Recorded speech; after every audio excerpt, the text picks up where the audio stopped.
Driven to Win presents The Strange Case of Dr. Jekyll and Mr. Hyde by Robert Louis Stevenson. Before we start the story, please subscribe to Driven to Win for more stories. Now, let's begin with the story. The story of the door. Mr. Utterson the lawyer was a man of a rugged countenance that was never lighted by a smile, cold, scanty, and embarrassed in discourse, backward in sentiment, lean, long, dusty, dreary, and yet somehow lovable. At friendly meetings, and when the wine was to his taste, something eminently human beaconed from his eye, something indeed which never found its way into his talk, but which spoke not only in these silent symbols of the after-dinner face, but more often and loudly in the acts of his life. He was austere with himself, drank gin when he was alone, to mortify a taste for vintages, and though he enjoyed the theatre, had not crossed the doors of one for 20 years. But he had an approved tolerance for others, sometimes wondering almost with envy at the high pressure of spirits involved in their misdeeds, and in any extremity inclined to help rather than to reprove. I incline to Cain's heresy. He used to say quaintly, "I let my brother go to the devil in his own way." In this character, it was frequently his fortune to be the last reputable acquaintance and the last good influence in the lives of downgoing men. And to such as these, so long as they came about his chambers, he never marked a shade of change in his demeanor. No doubt the feat was easy to Mr. Utterson, for he was undemonstrative at the best, and even his friendship seemed to be founded in a similar catholicity of good nature. It is the mark of a modest man to accept his friendly circle ready-made from the hands of opportunity, and that was the lawyer's way. His friends were those of his own blood, or those whom he had known the longest. His affections, like ivy, were the growth of time. They implied no aptness in the object. Hence, no doubt, the bond that united him to Mr. Richard Enfield, his distant kinsman, the well-known man about town. It was a nut to crack for many what these two could see in each other, or what subject they could find in common. It was reported by those who encountered them in their Sunday walks that they said nothing, looked singularly dull, and would hail with obvious relief the appearance of a friend. End quote. "Well, sir," he said, "here we are, and God grant there be nothing wrong." "Amen, Poole," said the lawyer. Thereupon the servant knocked in a very guarded manner. The door was opened on the chain, and a voice asked from within, "Is that you, Poole?" "It's all right," said Poole. "Open the door." The hall, when they entered it, was brightly lighted up. The fire was built high, and about the hearth the whole of the servants, men and women, stood huddled together like a flock of sheep. At the sight of Mr. Utterson, the housemaid broke into hysterical whimpering, and the cook, crying out, "Bless God, it's Mr. Utterson," ran forward as if to take him in her arms. What, are you all here?" said the lawyer peevishly. "Very irregular, very unseemly. Your master would be far from pleased." "They're all afraid," said Poole. It chanced on one of these rambles that their way led them down a by-street in a busy quarter of London. The street was small and what is called quiet, but it drove a thriving trade on the weekdays. The inhabitants were all doing well, it seemed, and all emulously hoping to do better still, and laying out the surplus of their gains in coquetry, so that the shop fronts stood along that thoroughfare with an air of invitation, like rows of smiling saleswomen, even on Sunday, when it veiled its more florid charms and lay comparatively empty of passage. The street shone out in contrast to its dingy neighborhood, like a fire in a forest, and with its freshly painted shutters, well-polished brasses, and general cleanliness and gaiety of note, instantly caught and pleased the eye of the passenger. 2 doors from one corner. On the left hand, going east, the line was broken by the entry of a court, and just at that point, a certain sinister block of building thrust forward its gable on the street. It was 2 stories high, showed no window, nothing but a door on the lower story and a blind forehead of discolored wall on the upper, and bore in every feature the marks of prolonged and sordid negligence. The door, which was equipped with neither bell nor knocker, was blistered and distained. Tramps slouched into the recess and struck matches on the panels. Children kept shop upon the steps. The schoolboy had tried his knife on the moldings, and for close on a generation, no one had appeared to drive away these random visitors or to repair their ravages. Mr. Enfield and the lawyer were on the other side of the by-street, but when they came abreast of the entry, the former lifted up his cane and pointed. "Did you ever remark that door?" he asked, and when his companion had replied in the affirmative, "It is connected in my mind," added he, "with a very odd story." "Indeed?" said Mr. Utterson with a slight change of voice. "And what was that?" "Well, it was this way," returned Mr. Enfield. "I was coming home from some place at the end of the world, about 3 o'clock of a black winter morning, and my way lay through a part of town where there was literally nothing to be seen but lamps. Street after street, and all the folks asleep. Street after street, all lighted up as if for a procession, and all as empty as a church. Till at last I got into that state of mind when a man listens and begins to long for the sight of a policeman. All at once I saw 2 figures, one a little man who was stumping along eastward at a good walk, and the other a girl of maybe 8 or 10, who was running as hard as she was able down a cross street. Well, sir, the 2 ran into one another, naturally enough at the corner, and then came the horrible part of the thing. For the man trampled calmly over the child's body and left her screaming on the ground.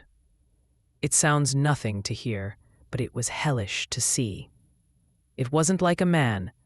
It was like some damned juggernaut. I gave a few halloa, took to my heels, collared my gentleman, and brought him back to where there was already quite a group about the screaming child. He was perfectly cool and made no resistance, but gave me one look, so ugly that it brought out the sweat on me like running. The people who had turned out were the girl's own family, and pretty soon the doctor, for whom she had been sent, put in his appearance. Well, the child was not much the worse, more frightened, according to the sawbones. And there, you might have supposed, would be an end to it. But there was one curious circumstance. I had taken a loathing to my gentleman at first sight. So had the child's family, which was only natural. But the doctor's case was what struck me. He was the usual cut-and-dry apothecary, of no particular age and color, with a strong Edinburgh accent, and about as emotional as a bagpipe. Well, sir, he was like the rest of us. Every time he looked at my prisoner, I saw that Sawbones turn sick and white with the desire to kill him. I knew what was in his mind, just as he knew what was in mine, and killing being out of the question, we did the next best. We told the man we could and would make such a scandal out of this as should make his name stink from one end of London to the other.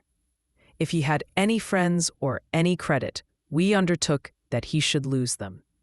And all the time, as we were pitching it in red hot, we were keeping the women off him as best we could, for they were as wild as harpies. I never saw a circle of such hateful faces. And there was the man in the middle, with a kind of black, sneering coolness. Frightened too, I could see that, but carrying it off, sir, really like Satan. "If you choose to make capital out of this accident," said he, "I am naturally helpless. No gentleman but wishes to avoid a scene," says he. "Name your figure." Well, we screwed him up to £100 for the child's family. He would have clearly liked to stick out, but there was something about the lot of us that meant mischief, and at last he struck. The next thing was to get the money. And where do you think he carried us but to that place with the door? Whipped out a key, went in, and presently came back with the matter of £10 in gold, and a check for the balance on Coutts's, drawn, payable to bearer, and signed with a name that I can't mention, though it's one of the points of my story. But it was a name at least very well known and often printed. The figure was stiff, but the signature was good for more than that if it was only genuine. I took the liberty of pointing out to my gentleman that the whole business looked apocryphal, and that a man does not, in real life, walk into a cellar door at 4 a.m. and come out with another man's check for close upon £100. But he was quite easy and sneering. "Set your mind at rest," says he. "I will stay with you till the banks open and cash the check myself." So we all set off, the doctor and the child's father, and our friend and myself, and passed the rest of the night in my chambers, and next day, when we had breakfasted, went in a body to the bank. I gave in the check myself, and said I had every reason to believe it was a forgery. Not a bit of it. The check was genuine. "Tut tut," said Mr. Utterson. "I see you feel as I do," said Mr. Enfield. "Yes, it's a bad story. For my man was a fellow that nobody could have to do with, a really damnable man. And the person that drew the check is the very pink of the proprieties, celebrated too. And what makes it worse, one of your fellows who do what they call good. Blackmail, I suppose, an honest man paying through the nose for some of the capers of his youth. Blackmail House is what I call the place with the door, in consequence. Though even that, you know, is far from explaining all," he added, and with the words fell into a vein of musing. From this he was recalled by Mr. Utterson, asking rather suddenly, "And you don't know if the drawer of the check lives there?" "A likely place, isn't it?" returned Mr. Enfield. "But I happen to have noticed his address. He lives in some square or other." "And you never asked about the place with the door," said Mr. Utterson. "No, sir, I had a delicacy," was the reply. "I feel very strongly about putting questions. It partakes too much of the style of the Day of Judgment. You start a question, and it's like starting a stone. You sit quietly on the top of a hill, and away the stone goes, starting others. And presently, some bland old bird, the last you would have thought of, is knocked on the head in his own back garden. And the family have to change their name. No, sir, I make it a rule of mine. The more it looks like Queer Street, the less I ask." "A very good rule, too," said the lawyer. "But I have studied the place for myself," continued Mr. Enfield. "It seems scarcely a house. There is no other door, and nobody goes in or out of that one, but once in a great while, the gentleman of my adventure. There are 3 windows looking on the court on the first floor, none below. The windows are always shut, but they're clean. And then there is a chimney which is generally smoking, so somebody must live there, and yet it's not so sure, for the buildings are so packed together about the court that it's hard to say where one ends and another begins." The pair walked on again for a while in silence, and then, "Enfield," said Mr. Utterson, "that's a good rule of yours." "Yes, I think it is," returned Enfield. "But for all that," continued the lawyer, "there's one point I want to ask. I want to ask the name of that man who walked over the child." "Well," said Mr. Enfield, "I can't see what harm it would do. It was a man of the name of Hyde." Said Mr. Utterson. "What sort of a man is he to see?" "He is not easy to describe. There is something wrong with his appearance, something displeasing, something downright detestable.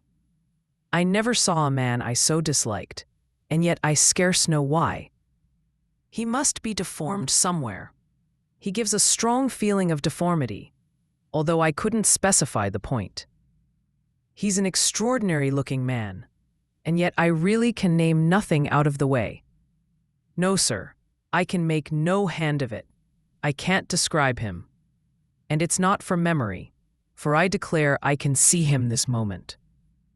Mr. Utterson again walked some way in silence and obviously under a weight of consideration. "You are sure he used a key?" he inquired at last. "My dear sir," began Enfield, surprised out of himself. "Yes, I know," said Utterson. "I know it must seem strange. The fact is, if I do not ask you the name of the other party, it is because I know it already. You see, Richard, your tale has gone home. If you have been inexact in any point, you had better correct it." "I think you might have warned me," returned the other with a touch of sullenness. "But I have been pedantically exact, as you call it. The fellow had a key, and what's more, he has it still. I saw him use it not a week ago." Mr. Utterson sighed deeply, but said never a word, and the young man presently resumed. "Here's another lesson to say nothing," said he. "I am ashamed of my long tongue. Let us make a bargain never to refer to this again." "With all my heart," said the lawyer. "I shake hands on that, Richard. Search for Mr. Hyde." That evening Mr. Utterson came home to his bachelor house in somber spirits and sat down to dinner without relish. It was his custom of a Sunday, when this meal was over, to sit close by the fire, a volume of some dry divinity on his reading desk, until the clock of the neighboring church rang out the hour of 12, when he would go soberly and gratefully to bed. On this night, however, as soon as the cloth was taken away, he took up a candle and went into his business room. There he opened his safe, took from the most private part of it a document endorsed on the envelope as Dr. Jekyll's will, and sat down with a clouded brow to study its contents. The will was holograph, for Mr. Utterson, though he took charge of it now that it was made, had refused to lend the least assistance in the making of it. It provided not only that, in case of the decease of Henry Jekyll, M.D., D.C.L., L.L.D., F.R.S., etc., all his possessions were to pass into the hands of his friend and benefactor, Edward Hyde, but that in case of Dr. Jekyll's disappearance or unexplained absence for any period exceeding 3 calendar months, the said Edward Hyde should step into the said Henry Jekyll's shoes without further delay, and free from any burthen or obligation beyond the payment of a few small sums to the members of the doctor's household. This document had long been the lawyer's eyesore. It offended him both as a lawyer and as a lover of the sane and customary sides of life, to whom the fanciful was the immodest. And hitherto it was his ignorance of Mr. Hyde that had swelled his indignation. Now, by a sudden turn, it was his knowledge. It was already bad enough when the name was but a name of which he could learn no more. It was worse when it began to be clothed upon with detestable attributes, and out of the shifting, insubstantial mists that had so long baffled his eye, there leaped up the sudden, definite presentment of a fiend. "I thought it was madness," he said, as he replaced the obnoxious paper in the safe. "And now I begin to fear it is disgrace." With that, he blew out his candle, put on a greatcoat, and set forth in the direction of Cavendish Square, that citadel of medicine, where his friend, the great Dr. Lanyon, had his house and received his crowding patients. If anyone knows, it will be Lanyon, he had thought. The solemn butler knew and welcomed him. He was subjected to no stage of delay, but ushered direct from the door to the dining room, where Dr. Lanyon sat alone over his wine. This was a hearty, healthy, dapper, red-faced gentleman, with a shock of hair prematurely white, and a boisterous and decided manner. At sight of Mr. Utterson, he sprang up from his chair and welcomed him with both hands. The geniality, as was the way of the man, was somewhat theatrical to the eye, but it reposed on genuine feeling. For these two were old friends, old mates both at school and college, both thorough respecters of themselves and of each other, and what does not always follow, men who thoroughly enjoyed each other's company. After a little rambling talk, the lawyer led up to the subject which so disagreeably preoccupied his mind. "I suppose, Lanyon," said he, "you and I must be the two oldest friends that Henry Jekyll has?" "I wish the friends were younger," chuckled Dr. Lanyon. "But I suppose we are. And what of that? I see little of him now." "Indeed," said Utterson. "I thought you had a bond of common interest." "We had," was the reply, "but it is more than 10 years since Henry Jekyll became too fanciful for me. He began to go wrong in mind, and though, of course, I continue to take an interest in him for old sake's sake, as they say, I see and I have seen devilish little of the man. Such unscientific balderdash," added the doctor, flushing suddenly purple, "would have estranged Damon and Pythias." This little spirit of temper was somewhat of a relief to Mr. Utterson. They have only differed on some point of science, he thought, and being a man of no scientific passions, except in the matter of conveyancing, he even added, "It is nothing worse than that." He gave his friend a few seconds to recover his composure and then approached the question he had come to put. "Did you ever come across a protégé of his, one Hyde?" he asked. "Hyde," repeated Lanyon. "No, never heard of him, since my time." That was the amount of information that the lawyer carried back with him to the great dark bed on which he tossed to and fro until the small hours of the morning began to grow large. It was a night of little ease to his toiling mind, toiling in mere darkness and besieged by questions. 6 o'clock struck on the bells of the church that was so conveniently near to Mr. Utterson's dwelling, and still he was digging at the problem. Hitherto it had touched him on the intellectual side alone, but now his imagination also was engaged, or rather enslaved, and as he lay and tossed in the gross darkness of the night and the curtained room, Mr. Enfield's tale went by before his mind in a scroll of lighted pictures. He would be aware of the great field of lamps of a nocturnal city, then of the figure of a man walking swiftly, then of a child running from the doctors, and then these met. And that human juggernaut trod the child down and passed on regardless of her screams. Or else he would see a room in a rich house where his friend lay asleep, dreaming and smiling at his dreams. And then the door of that room would be opened, the curtains of the bed plucked apart, the sleeper recalled, and lo, there would stand by his side a figure to whom power was given. And even at that dead hour, he must rise and do its bidding. The figure in these two phases haunted the lawyer all night, and if at any time he dozed over, it was but to see it glide more stealthily through sleeping houses, or move the more swiftly and still the more swiftly, even to dizziness, through wider labyrinths of lamp-lighted city, and at every street corner crush a child and leave her screaming.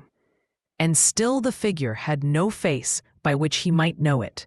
Even in his dreams, it had no face, or one that baffled him and melted before his eyes. And thus it was that there sprang up and grew apace in the lawyer's mind a singularly strong, almost an inordinate, curiosity to behold the features of the real Mr. Hyde.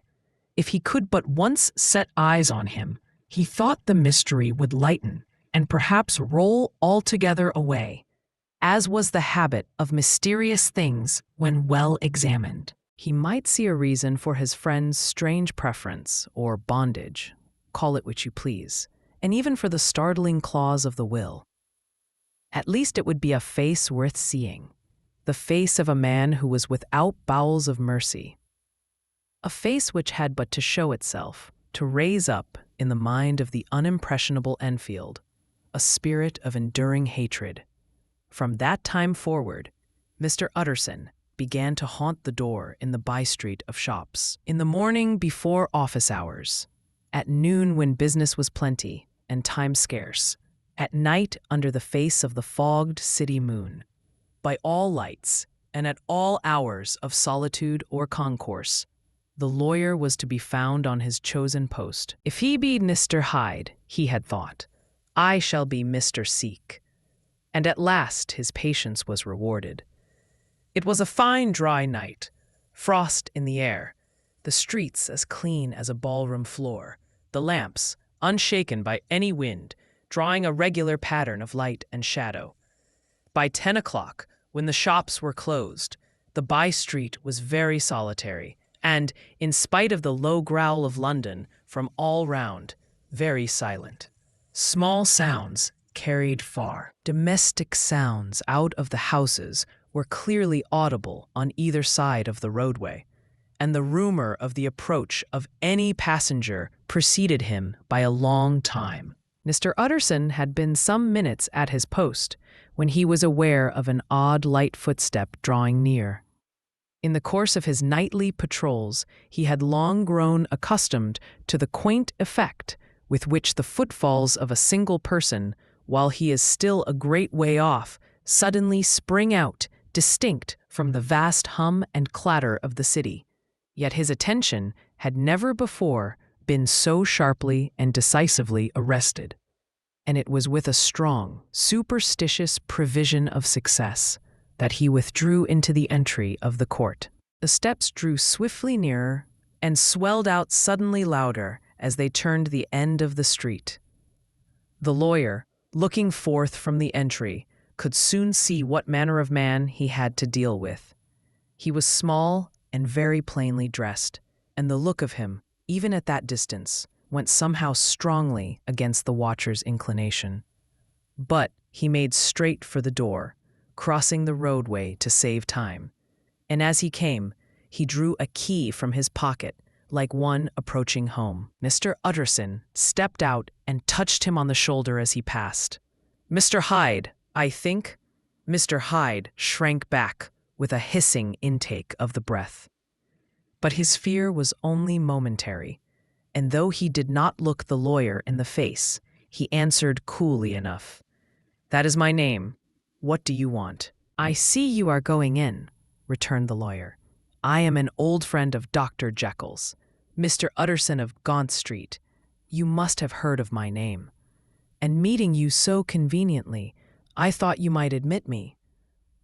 "You will not find Dr. Jekyll.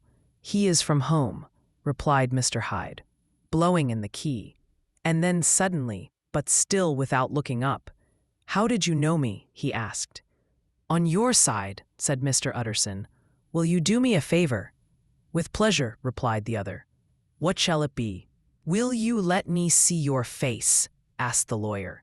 Mr. Hyde appeared to hesitate, and then, as if upon some sudden reflection, fronted about with an air of defiance, and the pair stared at each other pretty fixedly for a few seconds.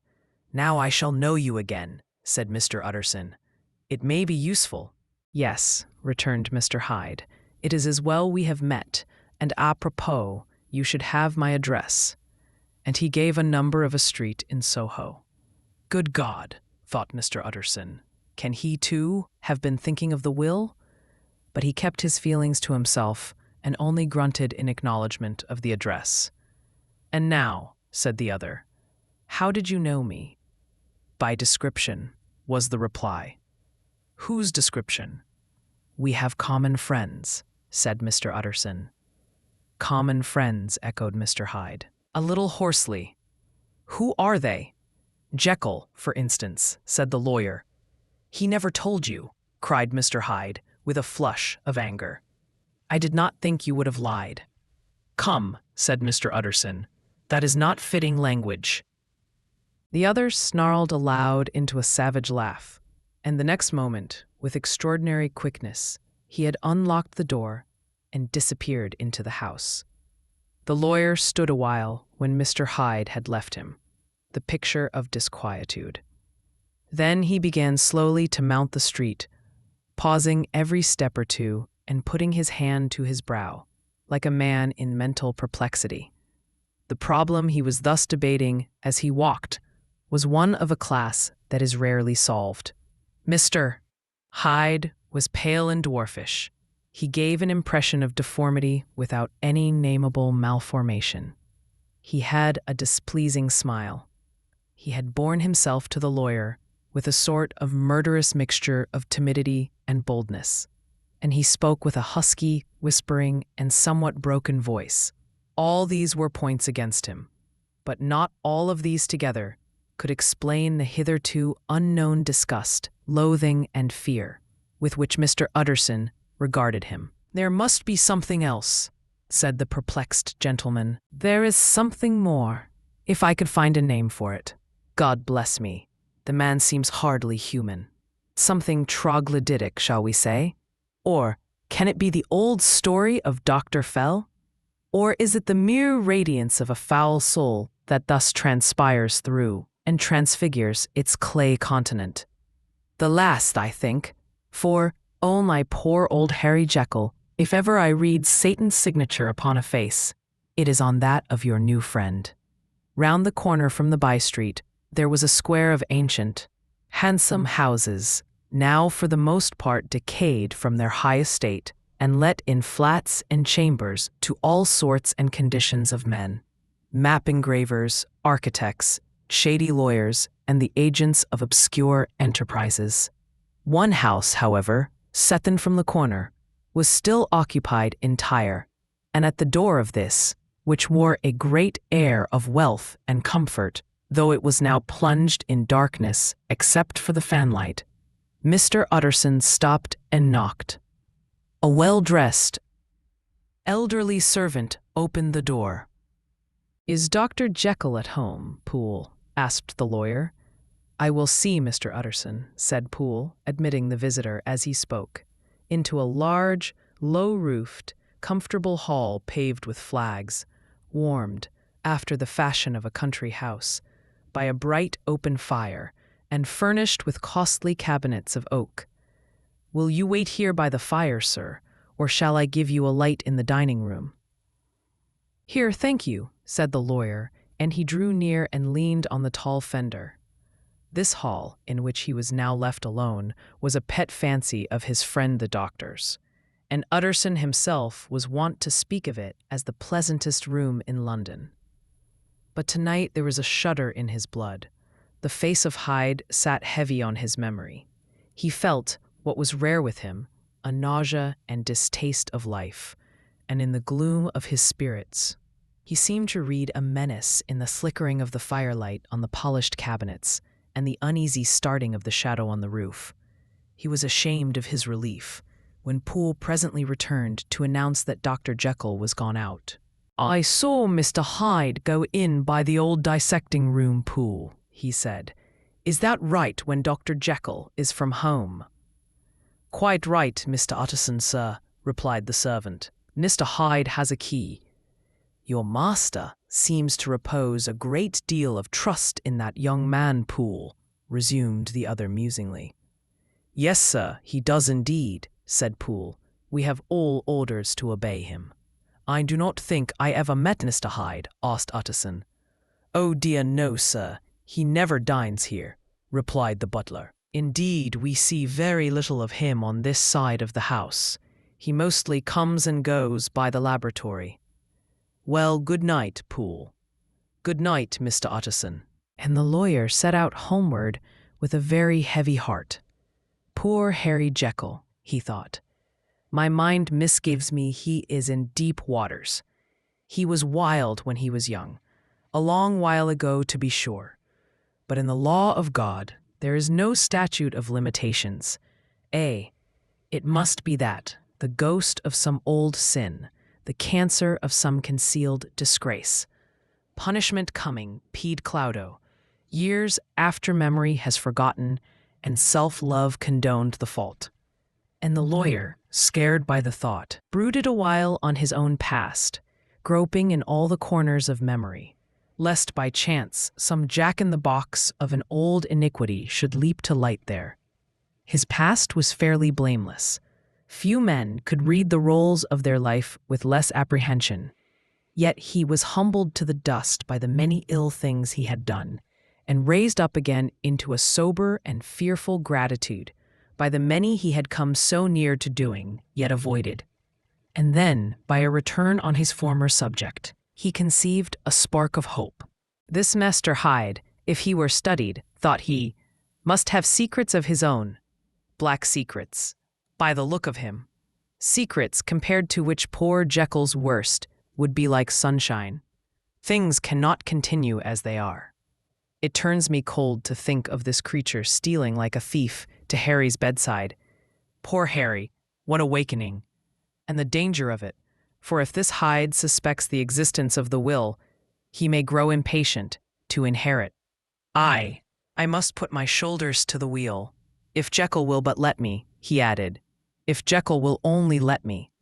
For once more he saw before his mind's eye, as clear as transparency, the strange clauses of the will. Dr. Jekyll was quite at ease.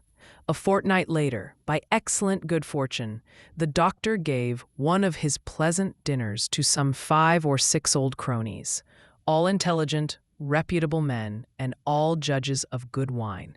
And Mr. Utterson so contrived that he remained behind after the others had departed. This was no new arrangement, but a thing that had befallen many scores of times. Where Utterson was liked, he was liked well. Hosts loved to detain the dry lawyer, when the light-hearted and loose-tongued had already their foot on the threshold. They liked to sit a while in his unobtrusive company, practicing for solitude, sobering their minds in the man's rich silence after the expense and strain of gaiety. To this rule, Dr. Jekyll was no exception, and as he now sat on the opposite side of the fire, a large, well-made, smooth-faced man of 50, with something of a slyish cast perhaps, but every mark of capacity and kindness, you could see by his looks that he cherished for Mr. Utterson a sincere and warm affection. "I have been wanting to speak to you, Jekyll," began the latter. "You know that will of yours." A close observer might have gathered that the topic was distasteful, but the doctor carried it off gaily. "My poor Utterson," said he, "you are unfortunate in such a client. I never saw a man so distressed as you were by my will, unless it were that hide-bound pedant, Lanyon, at what he called my scientific heresies. Oh, I know he's a good fellow, you needn't frown, an excellent fellow, and I always mean to see more of him. But a hide-bound pedant for all that, an ignorant, blatant pedant. I was never more disappointed in any man than Lanyon." "You know, I never approved of it," pursued Utterson, ruthlessly disregarding the fresh topic. "My will? Yes, certainly, I know that," said the doctor, a trifle sharply. "You have told me so." "Well, I tell you so again," continued the lawyer. "I have been learning something of young Hyde." The large, handsome face of Dr. Jekyll grew pale to the very lips, and there came a blackness about his eyes. "I do not care to hear more," said he. "This is a matter I thought we had agreed to drop." "What I heard was abominable," said Utterson. "It can make no change. You do not understand my position," returned the doctor, with a certain incoherency of manner. "I am painfully situated, Utterson. My position is a very strange one. It is one of those affairs that cannot be mended by talking." "Jekyll," said Utterson, "you know me. I am a man to be trusted. Make a clean breast of this in confidence, and I make no doubt I can get you out of it." "My good Utterson," said the doctor, "this is very good of you. This is downright good of you. and I cannot find words to thank you in. I believe you fully. I would trust you before any man alive, I, before myself, if I could make the choice. But indeed, it isn't what you fancy. It is not as bad as that. And just to put your good heart at rest, I will tell you one thing. The moment I choose, I can be rid of Mr. Hyde. I give you my hand upon that. And I thank you again and again. And I will just add one little word, Utterson, that I'm sure you'll take in good part. This is a private matter, and I beg of you to let it sleep. Utterson reflected a little, looking in the fire. I have no doubt you are perfectly right, he said at last, getting to his feet. Well, but since we have touched upon this business, and for the last time, I hope, continued the doctor, there is one point I should like you to understand. I have really a very great interest in poor Hyde. I know you have seen him, he told me so, and I fear he was rude, but I do sincerely take a very great interest in that young man. And if I am taken away, Utterson, I wish you to promise me that you will bear with him and get his rights for him. I think you would, if you knew all, and it would be a weight off my mind if you would promise. I can't pretend that I shall ever like him, said the lawyer. I don't ask that, pleaded Jekyll, laying his hand upon the other's arm. I only ask for justice. I only ask you to help him for my sake when I am no longer here. Utterson heaved an irrepressible sigh. Well, said he, I promise. The Carew murder case. Nearly a year later, in the month of October, 18, London was startled by a crime of singular ferocity, and rendered all the more notable by the high position of the victim. The details were few and startling. A maid-servant living alone in a house not far from the river had gone upstairs to bed about 11. Although a fog rolled over the city in the small hours, the early part of the night was cloudless, and the lane, which the maid's window overlooked, was brilliantly lit by the full moon. It seems she was romantically given, for she sat down upon her box, which stood immediately under the window, and fell into a dream of musing. Never, she used to say, with streaming tears, when she narrated that experience, never had she felt more at peace with all men, or thought more kindly of the world.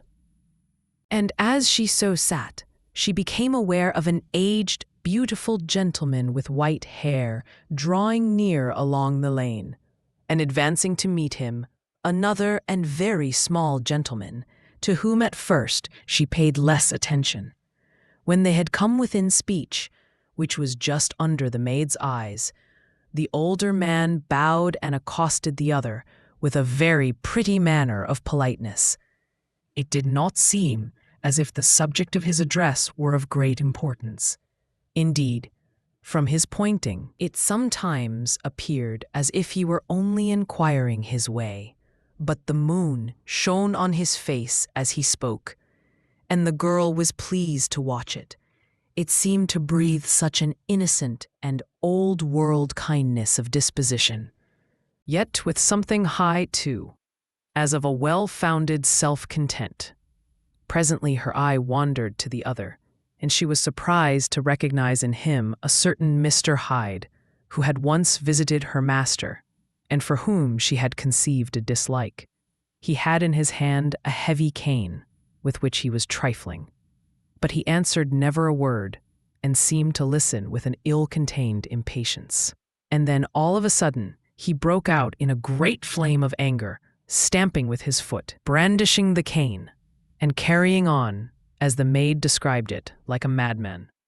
The old gentleman took a step back, with the air of one very much surprised and a trifle hurt, and at that Mr. Hyde broke out of all bounds and clubbed him to the earth, and next moment, with ape-like fury, he was trampling his victim underfoot and hailing down a storm of blows, under which the bones were audibly shattered and the body jumped upon the roadway.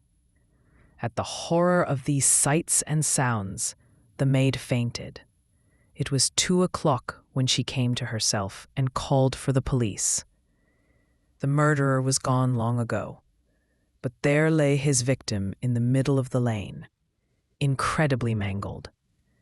The stick with which the deed had been done, although it was of some rare and very tough and heavy wood, had broken in the middle under the stress of this insensate cruelty, and one splintered half had rolled in the neighboring gutter. The other, without doubt, had been carried away by the murderer. A purse and gold watch were found upon the victim, but no cards or papers, except a sealed and stamped envelope, which he had been probably carrying to the post and which bore the name and address of Mr. Utterson. This was brought to the lawyer the next morning, before he was out of bed, and he had no sooner seen it and been told the circumstances, than he shot out a solemn lip. "I shall say nothing till I have seen the body," said he. "This may be very serious.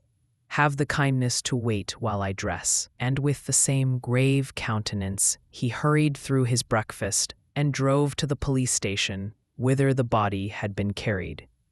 As soon as he came into the cell, he nodded. "Yes," said he, "I recognize him. I am sorry to say that this is Sir Danvers Carew." "Good God, sir!" exclaimed the officer. "Is it possible?"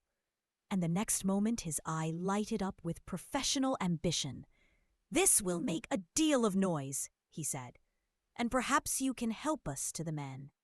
And he briefly narrated what the maid had seen, and showed the broken stick.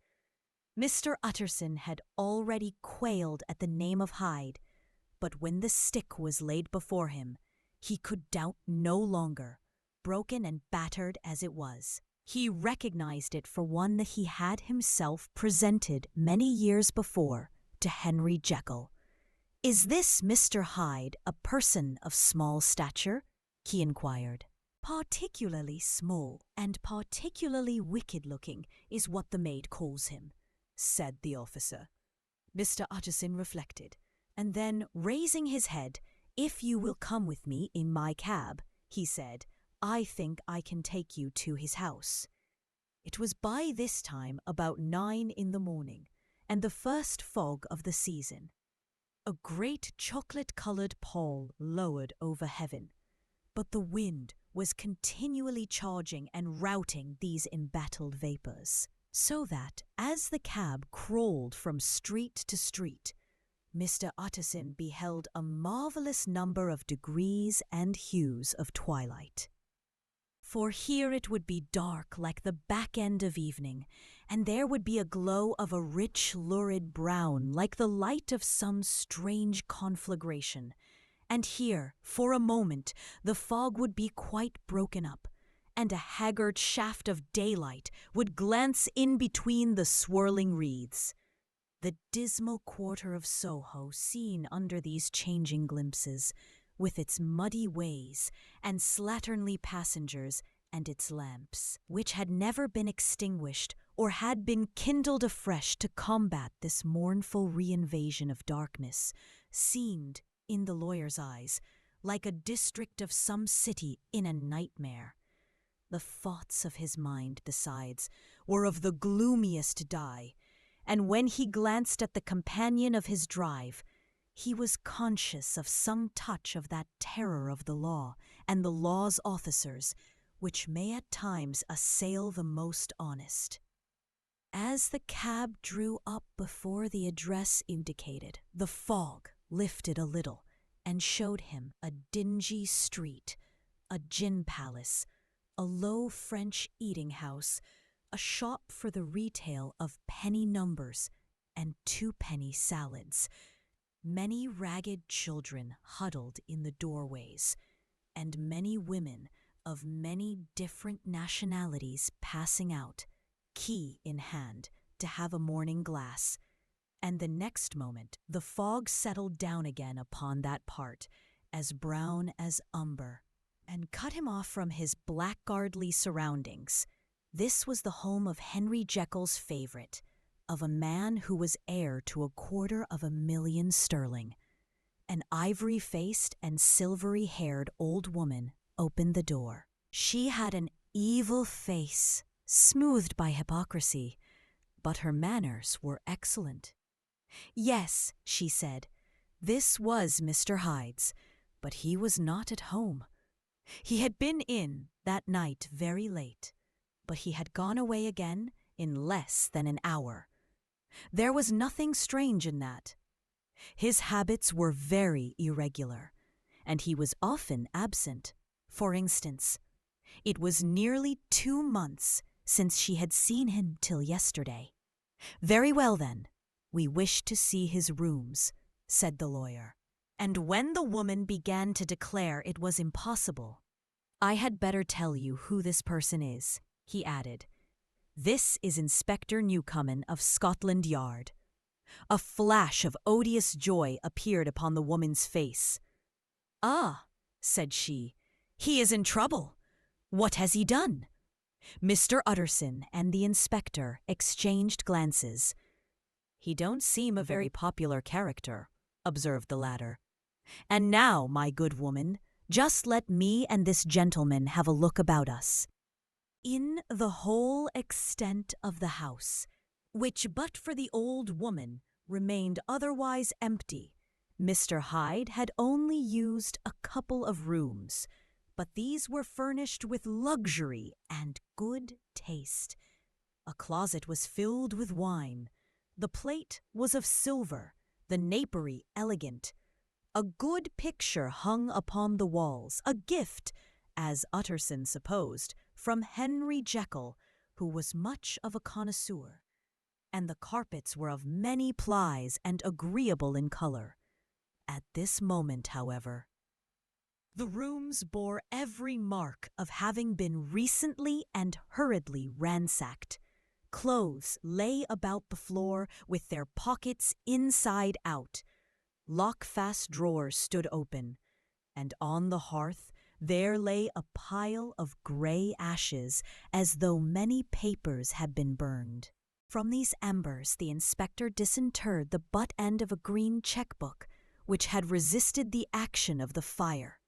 The other half of the stick was found behind the door, and as this clinched his suspicions, the officer declared himself delighted. A visit to the bank, where several £1,000 were found to be lying to the murderer's credit, completed his gratification. You may depend upon it, sir, he told Mr. Utterson. I have him in my hand. He must have lost his head, or he never would have left the stick, or above all, burned the cheque-book. Why, money's life to the man. We have nothing to do but wait for him at the bank and get out the handbills. This last, however, was not so easy of accomplishment, for Mr. Hyde had numbered few familiars. Even the master of the servant maid had only seen him twice. His family could nowhere be traced. He had never been photographed, and the few who could describe him differed widely, as common observers will. Only on one point were they agreed, and that was the haunting sense of unexpressed deformity with which the fugitive impressed his beholders. Incident of the letter. It was late in the afternoon when Mr. Utterson found his way to Dr. Jekyll's door, where he was at once admitted by Poole and carried down by the kitchen offices and across a yard which had once been a garden, to the building which was indifferently known as the laboratory or dissecting rooms. The doctor had bought the house from the heirs of a celebrated surgeon, and his own tastes, being rather chemical than anatomical, had changed the destination of the block at the bottom of the garden. It was the first time that the lawyer had been received in that part of his friend's quarters, and he eyed the dingy windowless structure with curiosity and gazed round with a distasteful sense of strangeness as he crossed the theatre, once crowded with eager students and now lying gaunt and silent, tables laden with chemical apparatus, the floor strewn with crates and littered with packing straw, and the light falling dimly through the foggy cupola. At the further end, a flight of stairs mounted to a door covered with red baize, and through this Mr. Utterson was at last received into the doctor's cabinet.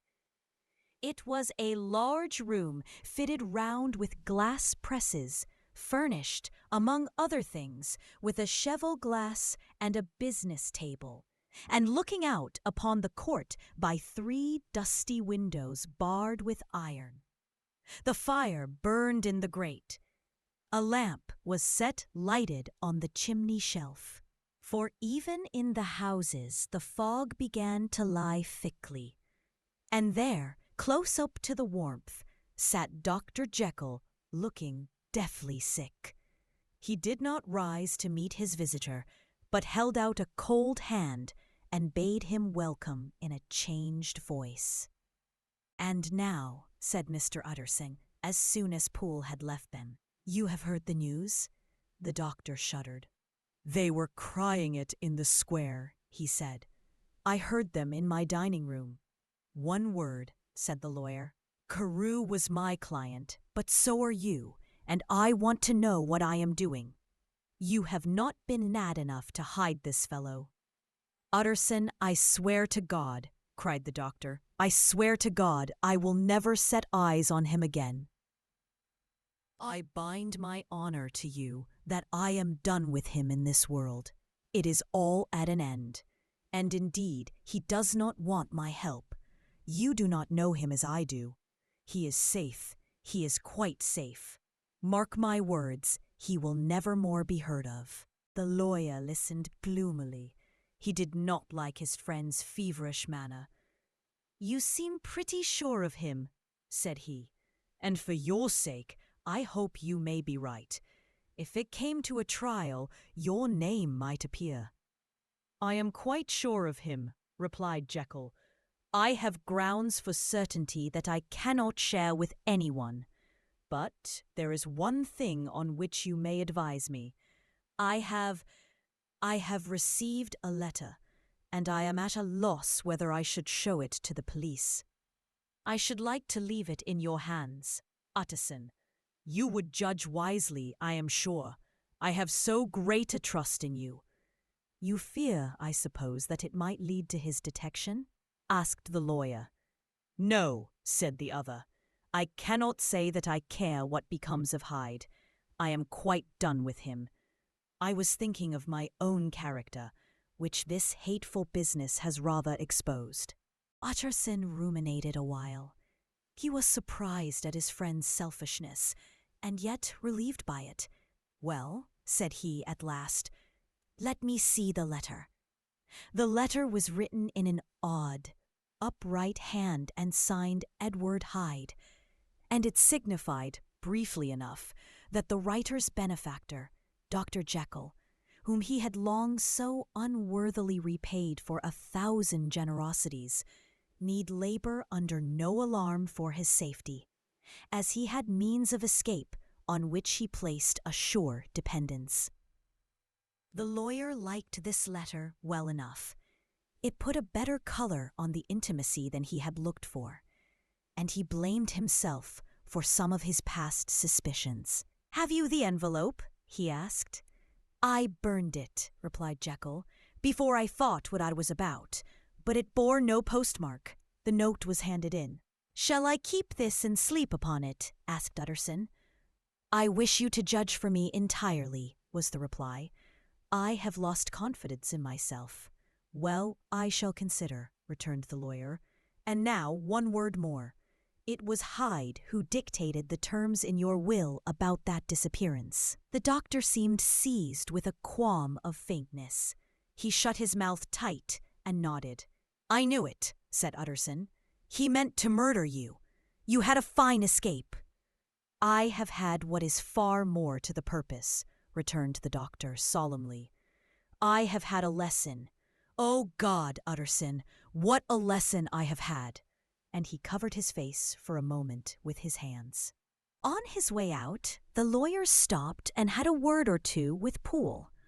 "By the by," said he, "there was a letter handed in today. What was the messenger like?"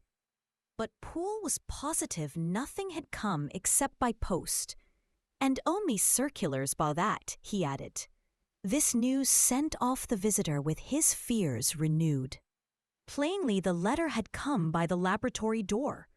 Possibly, indeed, it had been written in the cabinet, and if that were so, it must be differently judged, and handled with the more caution.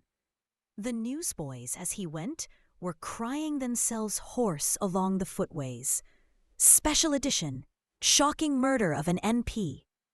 That was the funeral oration of one friend and client, and he could not help a certain apprehension lest the good name of another should be sucked down in the eddy of the scandal. It was, at least, a ticklish decision that he had to make, and self-reliant as he was by habit, he began to cherish a longing for advice. It was not to be had directly, but perhaps, he thought, it might be fished for. Presently after, he sat on one side of his own hearth, with Mr. Guest, his head clerk, upon the other, and midway between, at a nicely calculated distance from the fire, a bottle of a particular old wine that had long dwelt unsunned in the foundations of his house. The fog still slept on the wing above the drowned city, where the lamps glimmered like carbuncles, and through the muffle and smother of these fallen clouds, the procession of the town's life was still rolling in through the great arteries with a sound as of a mighty wind. But the room was gay with firelight. In the bottle the acids were long ago resolved. The imperial dye had softened with time, as the color grows richer in stained windows, and the glow of hot autumn afternoons on hillside vineyards was ready to be set free and to disperse the fogs of London. Insensibly, the lawyer melted. There was no man from whom he kept fewer secrets than Mr. Guest, and he was not always sure that he kept as many as he meant. Guest had often been on business to the doctor's. He knew Poole. He could scarce have failed to hear of Mr. Hyde's familiarity about the house. He might draw conclusions. Was it not as well, then, that he should see a letter which put that mystery to right? And above all, since Guest, being a great student and critic of handwriting, would consider the step natural and obliging. The clerk, besides, was a man of counsel. He could scarce read so strange a document without dropping a remark, and by that remark Mr. Utterson might shape his future course. "This is a sad business about Sir Danvers," he said. "Yes, sir, indeed. It has elicited a great deal of public feeling," returned Guest. "The man, of course, was mad." "I should like to hear your views on that," replied Utterson. "I have a document here in his handwriting. It is between ourselves, for I scarce know what to do about it. It is an ugly business at the best. But there it is, quite in your way. A murderer's autograph." Guest's eyes brightened, and he sat down at once and studied it with passion. "No, sir," he said, "not mad. But it is an odd hand, and by all accounts a very odd writer," added the lawyer. Just then the servant entered with a note. "Is that from Dr. Jekyll, sir?" inquired the clerk. "I thought I knew the writing. Anything private, Mr. Utterson?" "Only an invitation to dinner. Why, do you want to see it?" "One moment. I thank you, sir." And the clerk laid the 2 sheets of paper alongside and sedulously compared their contents. "Thank you, sir," he said at last. returning both. "It's a very interesting autograph." There was a pause, during which Mr. Utterson struggled with himself. "Why did you compare them, guest?" he inquired suddenly. "Well, sir," returned the clerk, "there's a rather singular resemblance. The two hands are in many points identical, only differently sloped." "Rather quaint," said Utterson. "It is, as you say, rather quaint," returned Guest. "I wouldn't speak of this note, you know," said the master. "No, sir," said the clerk, "I understand." But no sooner was Mr. Utterson alone that night than he locked the note into his safe, where it reposed from that time forward. "What?" he thought. "Henry Jekyll forged for a murderer," and his blood ran cold in his veins. Incident of Dr. Lanyon. Time ran on. Thousands of pounds were offered in reward, for the death of Sir Danvers was resented as a public injury. But Mr. Hyde had disappeared out of the ken of the police as though he had never existed. Much of his past was unearthed, indeed, and all disreputable. Tales came out of the man's cruelty, at once so callous and violent, of his vile life, of his strange associates, of the hatred that seemed to have surrounded his career. But of his present whereabouts, not a whisper. From the time he had left the house in Soho on the morning of the murder, he was simply blotted out, and gradually, as time drew on, Mr. Utterson began to recover from the hotness of his alarm, and to grow more at quiet with himself. The death of Sir Danvers was, to his way of thinking, more than paid for by the disappearance of Mr. Hyde. Now that that evil influence had been withdrawn, a new life began for Dr. Jekyll. He came out of his seclusion, renewed relations with his friends, became once more their familiar guest and entertainer. And whilst he had always been known for charities, he was now no less distinguished for religion. He was busy. He was much in the open air. He did good. His face seemed to open and brighten, as if with an inward consciousness of service. And for more than 2 months, the doctor was at peace. On the 8th of January, Utterson had dined at the doctor's with a small party. Lanyon had been there, and the face of the host had looked from one to the other, as in the old days when the trio were inseparable friends. On the 12th, and again on the 14th, the door was shut against the lawyer. The doctor was confined to the house, Poole said, and saw no one. On the 15th, he tried again, and was again refused. And having now been used for the last 2 months to see his friend almost daily, he found this return of solitude to weigh upon his spirits. The 5th night he had in-guest to dine with him, and the 6th he betook himself to Dr. Lanyon's. There at least he was not denied admittance, but when he came in, he was shocked at the change which had taken place in the doctor's appearance. He had his death warrant written legibly upon his face. The rosy man had grown pale. His flesh had fallen away. He was visibly balder and older. And yet it was not so much these tokens of a swift physical decay that arrested the lawyer's notice, as a look in the eye and quality of manner that seemed to testify to some deep-seated terror of the mind. It was unlikely that the doctor should fear death, and yet that was what Utterson was tempted to suspect. Yes, he thought, he is a doctor. He must know his own state and that his days are counted, and the knowledge is more than he can bear. And yet, when Utterson remarked on his ill looks, it was with an air of great firmness that Lanyon declared himself a doomed man. "I have had a shock," he said, "and I shall never recover. It is a question of weeks. Well, life has been pleasant. I liked it. Yes, sir, I used to like it. I sometimes think if we knew all, we should be more glad to get away." "Jekyll is ill, too," observed Utterson. "Have you seen him?"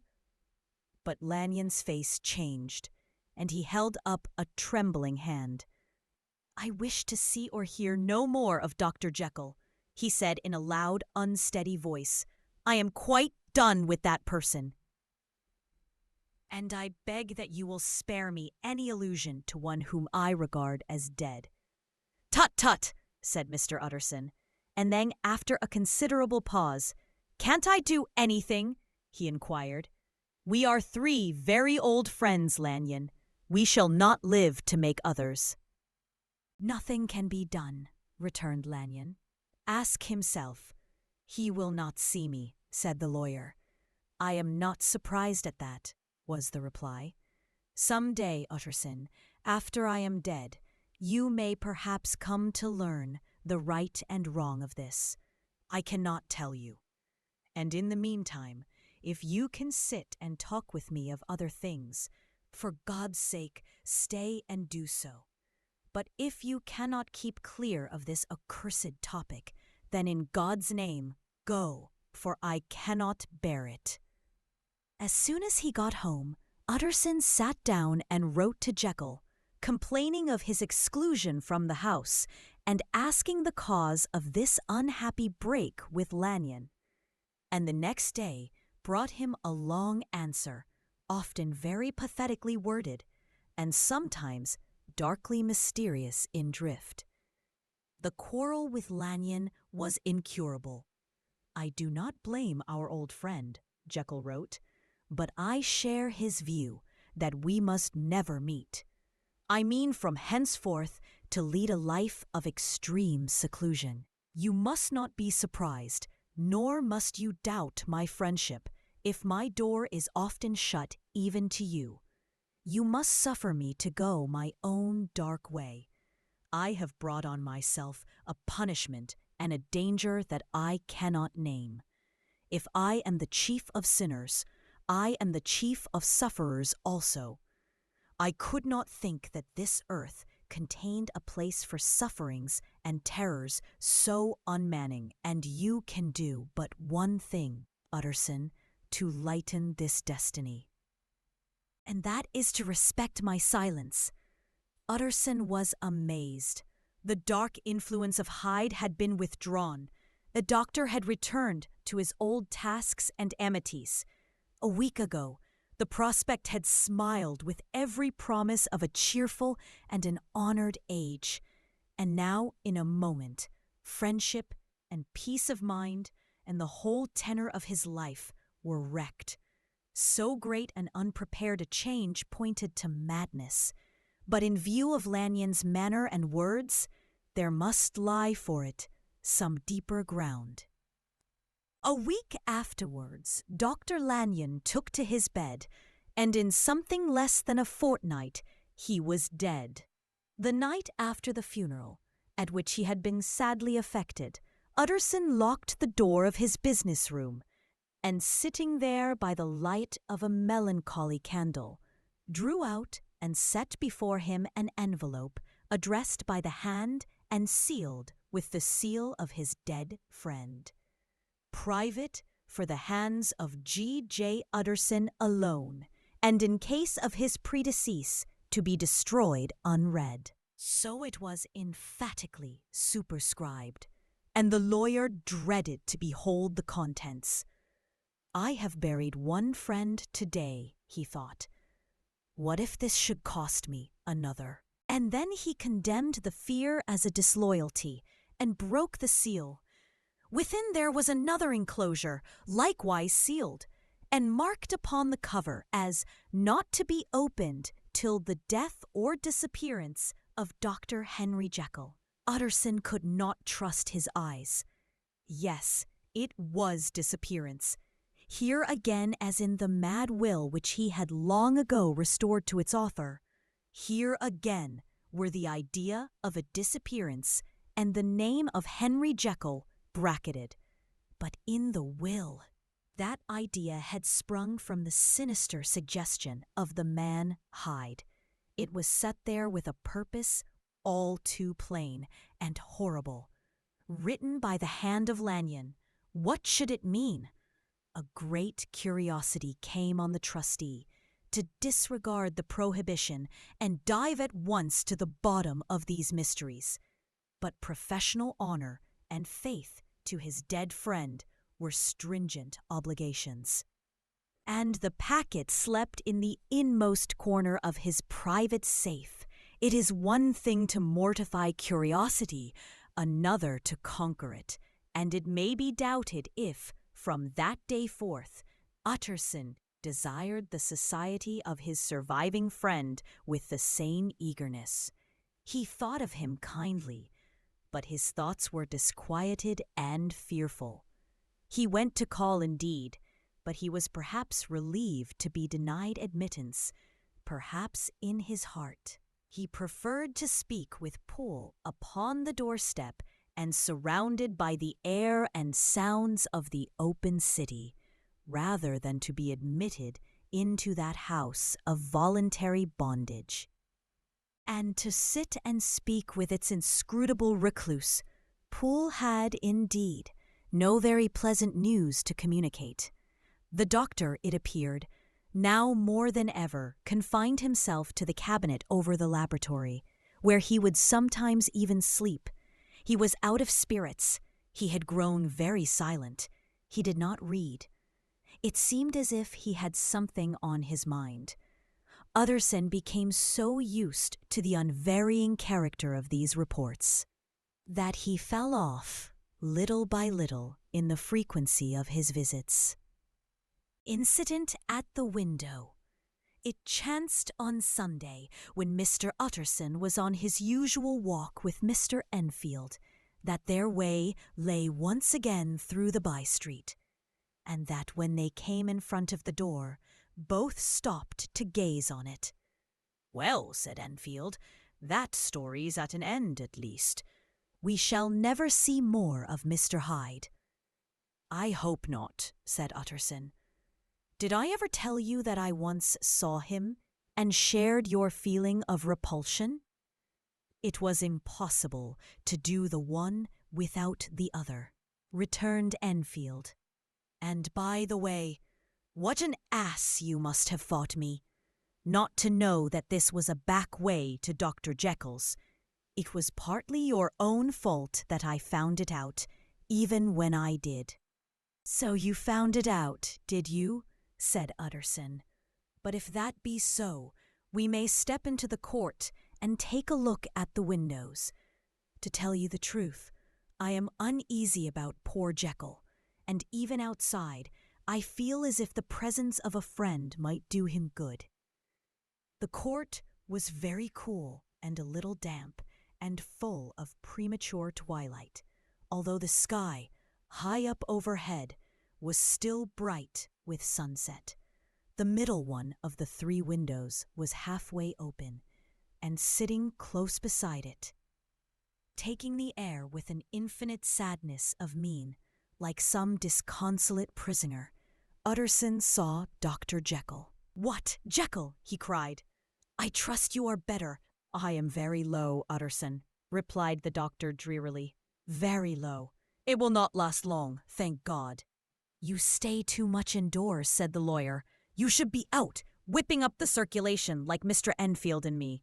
This is my cousin, Mr. Enfield, Dr. Jekyll. Come now, get your hat and take a quick turn with us." "You are very good," sighed the other. "I should like to very much, but no, it is quite impossible. I dare not. But indeed, Utterson, I am very glad to see you. This is really a great pleasure. I would ask you and Mr. Enfield up, but the place is really not fit."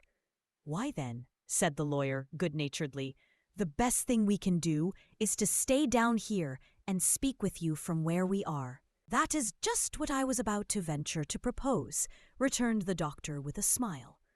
But the words were hardly uttered before the smile was struck out of his face and succeeded by an expression of such abject terror and despair as froze the very blood of the two gentlemen below. They saw it but for a glimpse, for the window was instantly thrust down. But that glimpse had been sufficient, and they turned and left the court without a word, in silence too. They traversed the by-street, and it was not until they had come into a neighboring thoroughfare, where even upon a Sunday there were still some stirrings of life, that Mr. Utterson at last turned and looked at his companion. They were both pale, and there was an answering horror in their eyes. "God forgive us! God forgive us!" said Mr. Utterson. But Mr. Enfield only nodded his head very seriously and walked on once more in silence. The last night, Mr. Utterson was sitting by his fireside one evening after dinner, when he was surprised to receive a visit from Poole. "Bless me, Poole, what brings you here?" he cried, and then taking a second look at him. "What ails you?" he added. "Is the doctor ill?" "Mr. Utterson," said the man, "there is something wrong." "Take a seat, and here's a glass of wine for you," said the lawyer. "Now, take your time, and tell me plainly what you want." "You know the doctor's ways, sir," replied Poole, "and how he shuts himself up. Well, he's shut up again in the cabinet. And I don't like it, sir. I wish I may die if I like it. Mr. Utterson, sir, I'm afraid." "Now, my good man," said the lawyer, "be explicit. What are you afraid of?" "I've been afraid for about a week," returned Poole, doggedly disregarding the question, "and I can bear it no more." The man's appearance amply bore out his words. His manner was altered for the worse, and except for the moment when he had first announced his terror, he had not once looked the lawyer in the face. Even now, he sat with the glass of wine untasted on his knee, and his eyes directed to a corner of the floor. "I can bear it no more," he repeated. "Come," said the lawyer. "I see you have some good reason, Poole. I see there is something seriously amiss. Try to tell me what it is." "I think there's been foul play," said Poole hoarsely. "Foul play!" cried the lawyer, a good deal frightened and rather inclined to be irritated in consequence. "What foul play? What does the man mean?" "I daren't say, sir," was the answer. "But will you come along with me and see for yourself?"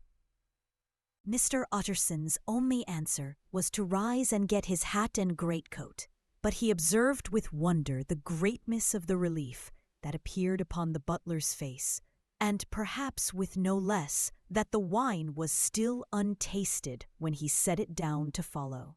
It was a wild, cold, seasonable night of March, with a pale moon, lying on her back as though the wind had tilted her, and flying wrack of the most diaphanous and lawny texture.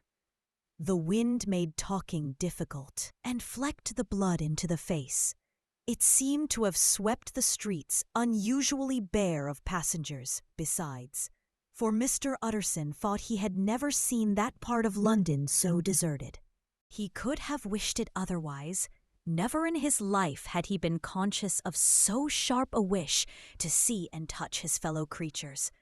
For struggle as he might, there was borne in upon his mind a crushing anticipation of calamity. The square, when they got there, was full of wind and dust, and the thin trees in the garden were lashing themselves along the railing. Poole, who had kept all the way a pace or two ahead, now pulled up in the middle of the pavement, and in spite of the biting weather, took off his hat and mopped his brow with a red pocket-handkerchief. But for all the hurry of his coming, these were not the dews of exertion that he wiped away, but the moisture of some strangling anguish, for his face was white, and his voice, when he spoke, harsh and broken. "Well, sir," he said, "here we are, and God grant there be nothing wrong." "Amen, Poole," said the lawyer. Thereupon the servant knocked in a very guarded manner. The door was opened on the chain, and a voice asked from within, "Is that you, Poole?"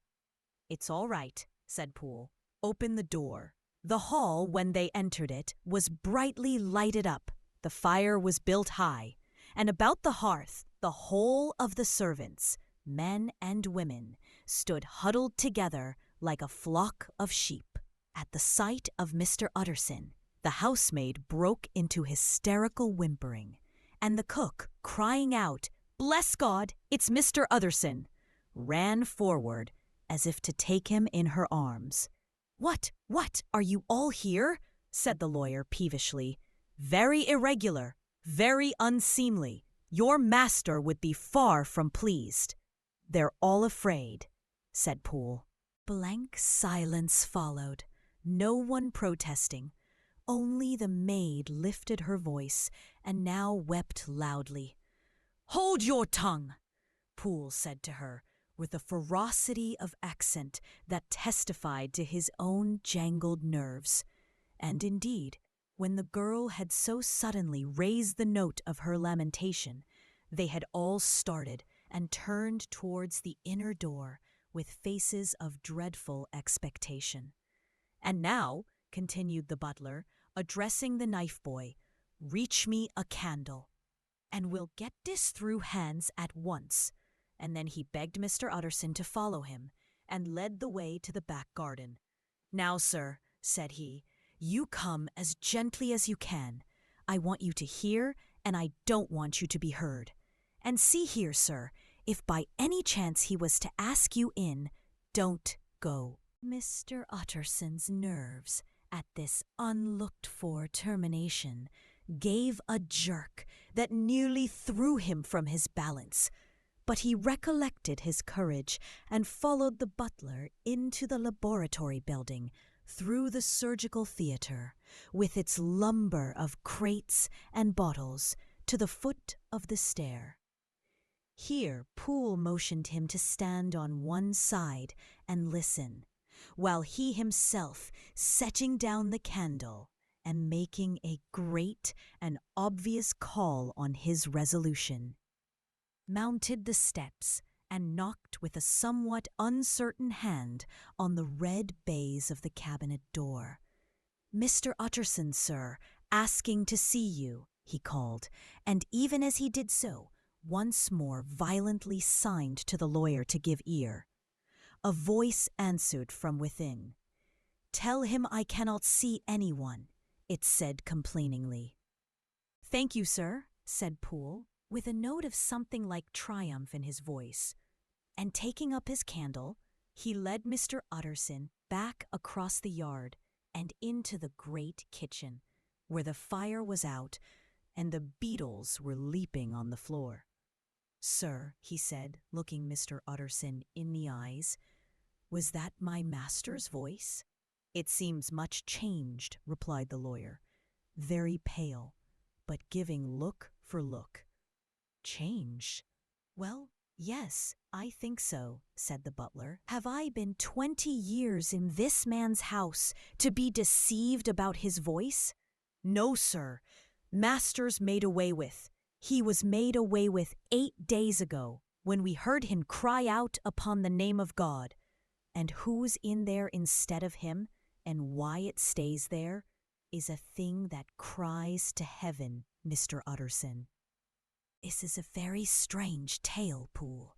This is rather a wild tale, my man," said Mr. Utterson, biting his finger. "Suppose it were as you suppose. Supposing Dr. Jekyll to have been, well, murdered. What could induce the murderer to stay? That won't hold water. It doesn't commend itself to reason." "Well, Mr. Utterson, you are a hard man to satisfy, but I'll do it yet," said Poole. "All this last week, you must know, him or it, whatever it is that lives in that cabinet, has been crying night and day for some sort of medicine and cannot get it to his mind. It was sometimes his way, the master's that is, to write his orders on a sheet of paper and throw it on the stair. We've had nothing else this week back. Nothing but papers and a closed door and the very meals left there to be smuggled in when nobody was looking. Well, sir, every day, and twice and thrice in the same day, there have been orders and complaints, and I have been sent flying to all the wholesale chemists in town. Every time I brought the stuff back, there would be another paper telling me to return it because it wasn't pure. And another order to a different firm. This drug is wanted bitter bad, sir, whatever for. Have you any of these papers? Asked Mr. Utterson. Poole felt in his pocket and handed out a crumpled note, which the lawyer, bending nearer to the candle, carefully examined. Its contents ran thus: Dr. Jekyll presents his compliments to Messrs. Maw. He assures them that their last sample is impure and quite useless for his present purpose. In the year 1800, Dr. J purchased a somewhat large quantity from Messrs. M. He now begs them to search with most sedulous care, and should any of the same quality be left, forward it to him at once. Expense is no consideration. The importance of this to Dr. J can hardly be exaggerated. So far the letter had run composedly enough, but here, with a sudden splutter of the pen, the writer's emotion had broken loose. For God's sake, he added, find me some of the old. This is a strange note, said Mr. Utterson, and then sharply, how do you come to have it open? The man at Maw's was main angry, sir, and he threw it back to me like so much dirt, returned Poole. This is unquestionably the doctor's hand. Do you know? Resumed the lawyer. I thought it looked like it, said the servant rather sulkily, and then, with another voice, but what matters hand of right, he said. I've seen him. Seen him? Repeated Mr. Utterson. Well, that's it, said Poole. It was this way. I came suddenly into the theatre from the garden. It seems he had slipped out to look for this drug or whatever it is, for the cabinet door was open, and there he was at the far end of the room, digging among the crates.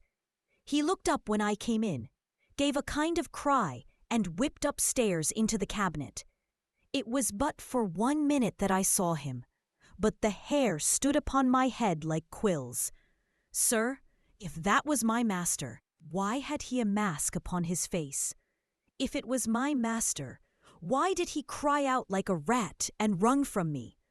I have served him long enough. And then, the man paused and passed his hand over his face. These are all very strange circumstances, said Mr. Utterson, but I think I begin to see daylight. Your master, Poole, is plainly seized with one of those maladies that both torture and deform the sufferer. Hence, for aught I know, the alteration of his voice. Hence the mask and the avoidance of his friends.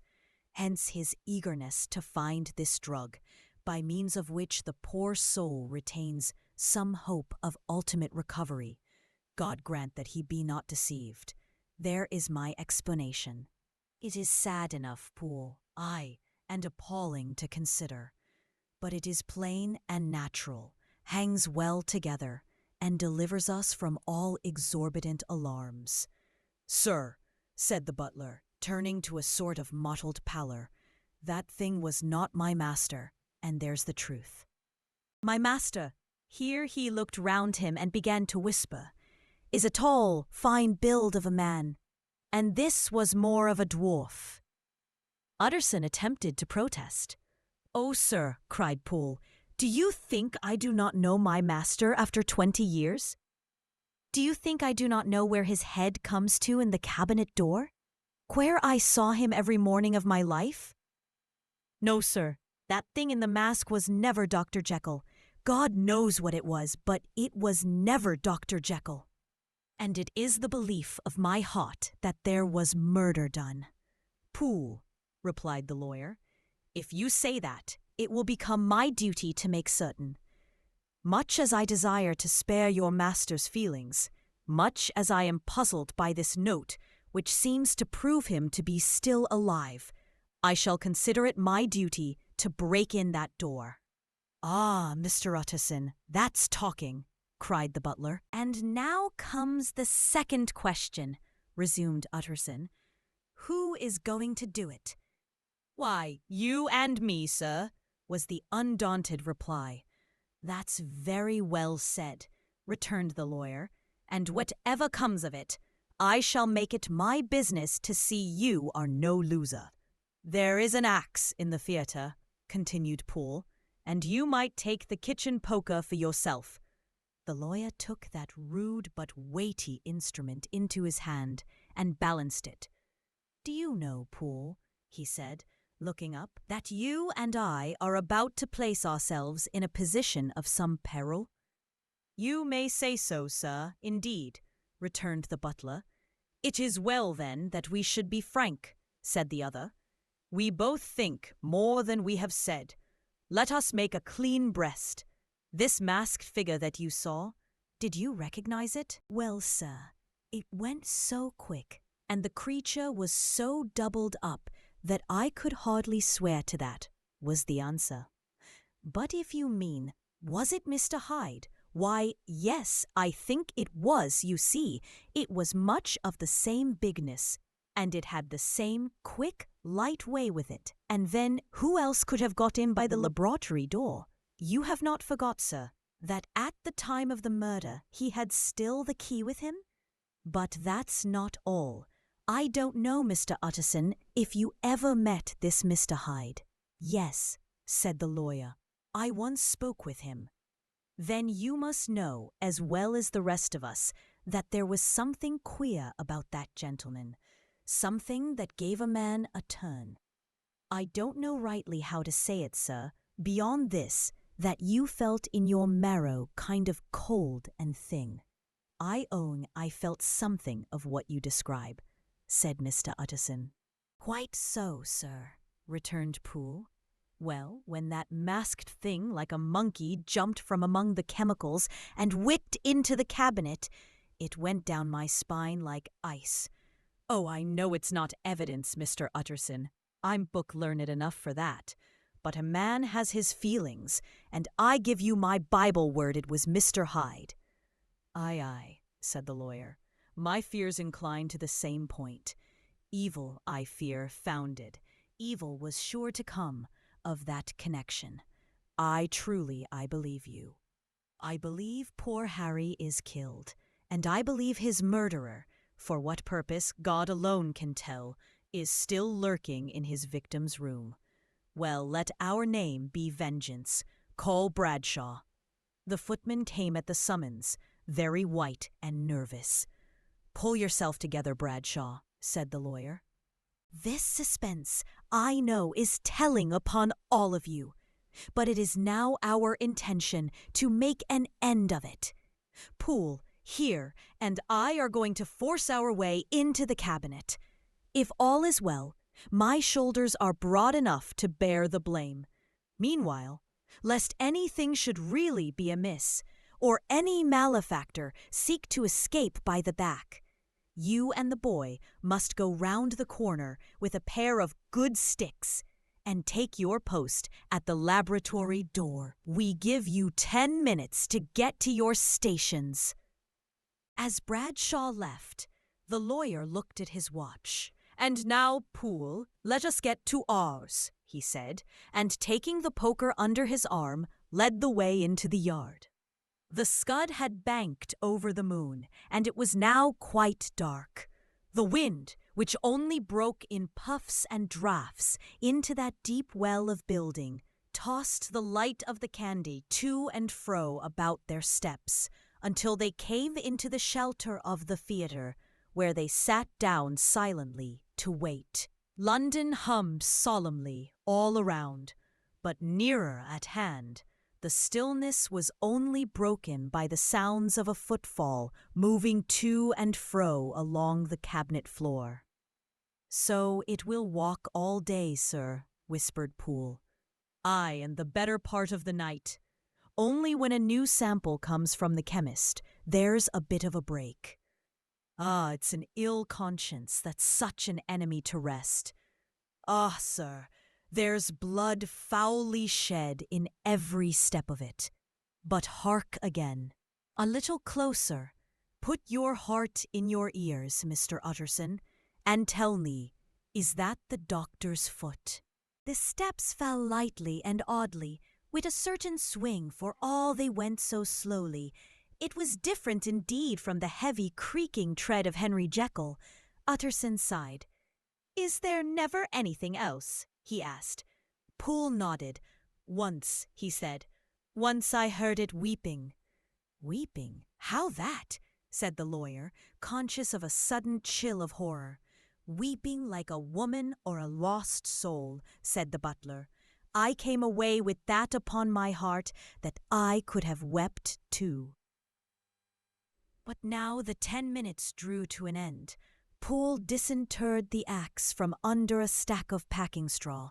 The candle was set upon the nearest table to light them to the attack, and they drew near with bated breath to where that patient foot was still going up and down in the quiet of the night. "Jekyll!" cried Utterson, with a loud voice. "I demand to see you." He paused a moment, but there came no reply. "I give you fair warning. Our suspicions are aroused, and I must and shall see you," he resumed. "If not by fair means, then by foul.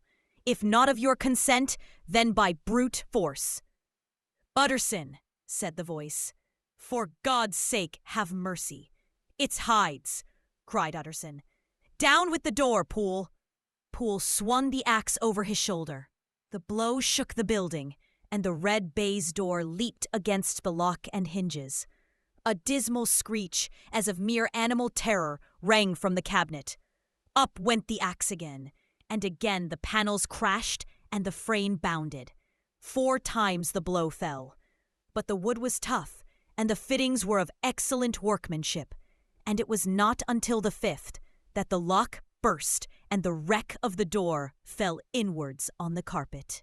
The besiegers, appalled by their own riot and the stillness that had succeeded, stood back a little and peered in. There lay the cabinet before their eyes in the quiet lamplight, a good fire glowing and chattering on the hearth, the kettle singing its thin strain, a drawer or two open, papers neatly set forth on the business table, and nearer the fire the things laid out for tea. The quietest room, you would have said, and, but for the glazed presses full of chemicals, the most commonplace that night in London. Right in the middle there lay the body of a man sorely contorted and still twitching. They drew near on tiptoe, turned it on its back, and beheld the face of Edward Hyde. He was dressed in clothes far too large for him, clothes of the doctor's bigness. The cords of his face still moved with a semblance of life. But life was quite gone, and by the crushed phial in the hand and the strong smell of kernels that hung upon the air, Utterson knew that he was looking on the body of a self-destroyer. "We have come too late," he said sternly, "whether to save or punish. Hyde is gone to his account, and it only remains for us to find the body of your master.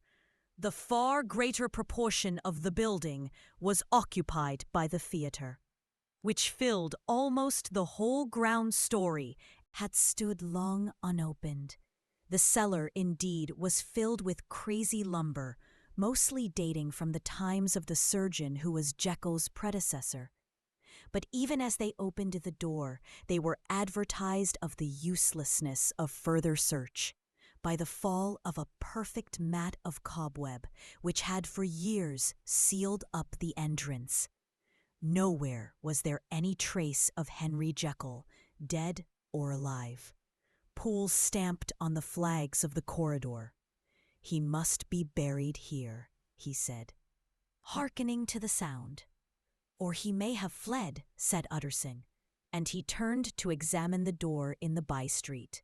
It was locked, and lying nearby on the flags they found the key, already stained with rust. "This does not look like use," observed the lawyer. "Use!" echoed Poole. "Do you not see, sir, it is broken, much as if a man had stamped on it?" "Aye," continued Utterson, "and the fractures too are rusty." The two men looked at each other with a scare. "This is beyond me, Poole," said the lawyer. "Let us go back to the cabinet."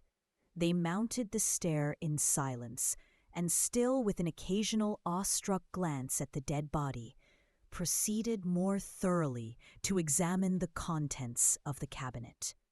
At one table there were traces of chemical work, various measured heaps of some white salt being laid on glass saucers, as though for an experiment in which the unhappy man had been prevented. "That is the same drug that I was always bringing him," said Poole. And even as he spoke, the kettle, with a startling noise, boiled over. This brought them to the fireside, where the easy-chair was drawn cosily up, and the tea-thing stood ready to the sitter's elbow, the very sugar in the cup. There were several books on a shelf. One lay beside the tea-things, open, and Utterson was amazed to find it a copy of a pious work, for which Jekyll had several times expressed a great esteem, annotated in his own hand with startling blasphemies. Next, in the course of their review of the chamber, the searchers came to the cheval-glass, into whose depths they looked with an involuntary horror. But it was so turned as to show them nothing but the rosy glow playing on the roof, the fire sparkling in 100 repetitions along the glazed front of the presses, and their own pale and fearful countenances stooping to look in. "This glass has seen some strange things, sir," whispered Poole. "And surely none stranger than itself," echoed the lawyer in the same tones. For what did Jekyll? He caught himself up at the word with a start, and then conquering the weakness. "What could Jekyll want with it?" he said. "You may say that," said Poole. Next they turned to the business table. On the desk, among the neat array of papers, a large envelope was uppermost, and bore, in the doctor's hand, the name of Mr. Utterson. The lawyer unsealed it, and several enclosures fell to the floor. The first was a will, drawn in the same eccentric terms as the one which he had returned 6 months before, to serve as a testament in case of death and as a deed of gift in case of disappearance. But in place of the name of Edward Hyde, the lawyer, with indescribable amazement, read the name of Gabriel John Utterson. He looked at Poole, and then back at the paper, and last of all at the dead malefactor stretched upon the carpet. "My head goes round," he said. "He has been all these days in possession. He had no cause to like me. He must have raged to see himself displaced. And he has not destroyed this document." He caught up the next paper. It was a brief note in the doctor's hand and dated at the top. "Oh, Poole," the lawyer cried. "He was alive and here this day. He cannot have been disposed of in so short a space. He must be still alive. He must have fled. And then, why fled, and how, and in that case? Can we venture to declare this suicide? Oh, we must be careful. I foresee that we may yet involve your master in some dire catastrophe." "Why don't you read it, sir?" asked Poole. "Because I fear," replied the lawyer solemnly. God grant I have no cause for it. And with that, he brought the paper to his eyes and read as follows. My dear Utterson, when this shall fall into your hands, I shall have disappeared. Under what circumstances I have not the penetration to foresee, but my instinct and all the circumstances of my nameless situation tell me that the end is sure and must be early. Go then, and first read the narrative which Lanyon warned me he was to place in your hands, and if you care to hear more, turn to the confession of your unworthy and unhappy friend, Henry Jekyll. There was a third enclosure, asked Utterson. Here, sir, said Poole, and gave into his hands a considerable packet sealed in several places. The lawyer put it in his pocket. I would say nothing of this paper. If your master has fled or is dead, we may at least save his credit. It is now 10. I must go home and read these documents in quiet, but I shall be back before midnight, when we shall send for the police. They went out, locking the door of the theatre behind them. And Utterson, once more, leaving the servants gathered about the fire in the hall, trudged back to his office to read the 2 narratives in which this mystery was now to be explained. Dr. Lanyon's narrative. On the 9th of January, now 4 days ago, I received by the evening delivery a registered envelope addressed in the hand of my colleague and old school companion, Henry Jekyll. I was a good deal surprised by this, for we were by no means in the habit of correspondence. I had seen the man, dined with him, indeed, the night before, and I could imagine nothing in our intercourse that should justify formality of registration. The contents increased my wonder, for this is how the letter ran. 10th December, 18 Dear Lanyon, you are one of my oldest friends, and although we may have differed at times on scientific questions, I cannot remember, at least on my side, any break in our affection. There was never a day when, if you had said to me, Jekyll, my life, my honor, my reason depend upon you, I would not have sacrificed my left hand to help you. Lanyon, my life, my honor, my reason are all at your mercy. If you fail me tonight, I am lost. You might suppose after this preface that I am going to ask you for something dishonorable to grant. Judge for yourself. I want you to postpone all other engagements for tonight. Even if you were summoned to the bedside of an emperor, to take a cab, unless your carriage should be actually at the door, and with this letter in your hand for consultation, to drive straight to my house. Poole, my butler, has his orders. You will find him waiting your arrival with a locksmith. The door of my cabinet is then to be forced, and you are to go in alone. To open the glazed press, letter E, on the left hand, breaking the lock if it be shut, and to draw out with all its contents as they stand, the 4th drawer from the top, or, which is the same thing, the 3rd from the bottom. In my extreme distress of mind, I have a morbid fear of misdirecting you. But even if I am in error, you may know the right drawer by its contents, some powders, a file, and a paper book. This drawer I beg of you to carry back with you to Cavendish Square exactly as it stands. That is the first part of the service. Now for the second. You should be back, if you set out at once on the receipt of this, long before midnight. But I will leave you that amount of margin, not only in the fear of one of those obstacles that can neither be prevented nor foreseen, but because an hour when your servants are in bed is to be preferred for what will then remain to do. At midnight, then, I have to ask you to be alone in your consulting room, to admit with your own hand into the house a man who will present himself in my name, and to place in his hands the drawer that you will have brought with you from my cabinet. Then you will have played your part and earned my gratitude completely.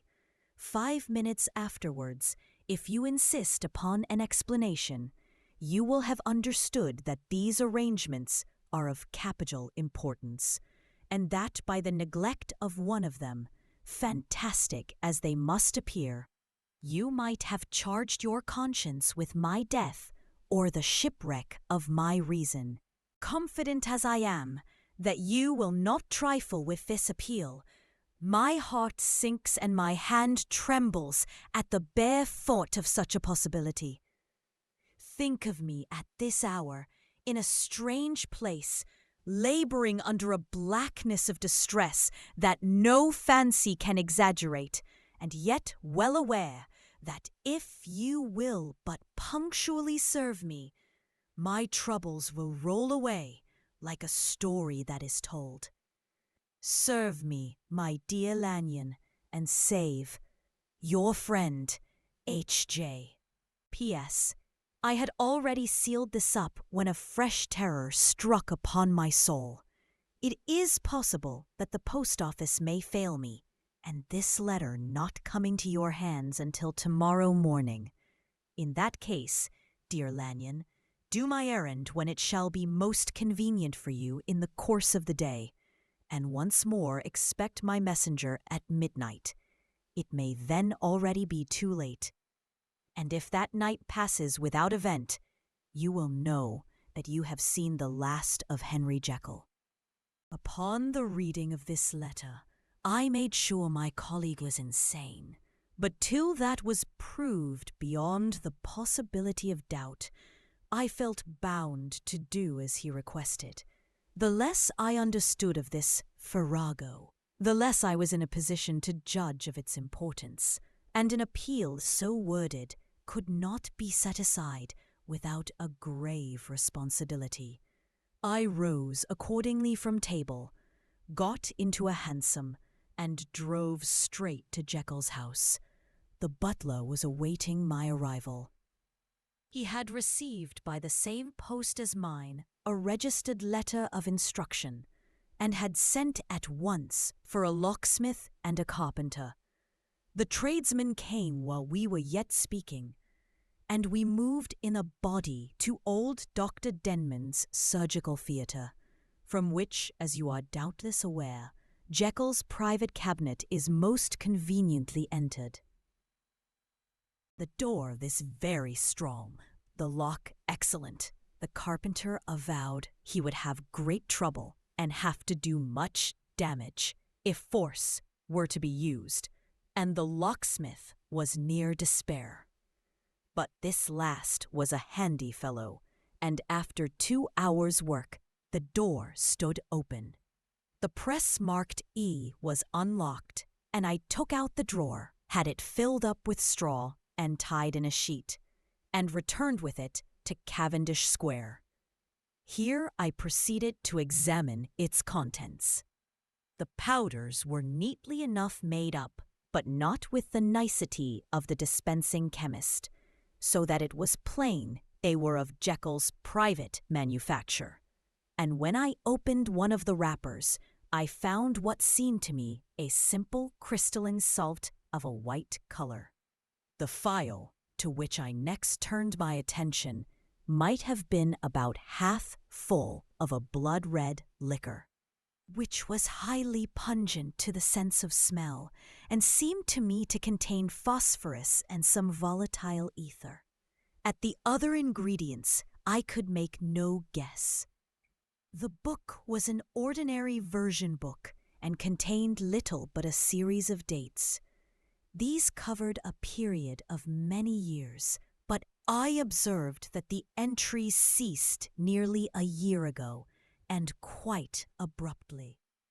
Here and there a brief remark was appended to a date, usually no more than a single word, double, occurring perhaps 6 times in a total of several hundred entries, and once very early in the list and followed by several marks of exclamation. Total failure. All this, though it whetted my curiosity, told me little that was definite. Here were a file of some sort, and the record of a series of experiments that had led, like too many of Jekyll's investigations, to no end of practical usefulness. How could the presence of these articles in my house affect either the honor, the sanity, or the life of my flighty colleague? If his messenger could go to one place, why could he not go to another?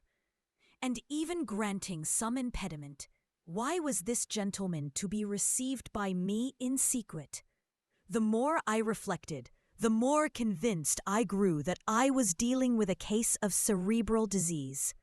And though I dismissed my servants to bed, I loaded an old revolver, that I might be found in some posture of self-defense. 12 o'clock had scarce rung out over London. Here the knocker sounded very gently on the door. I went myself at the summons, and found a small man crouching against the pillars of the portico.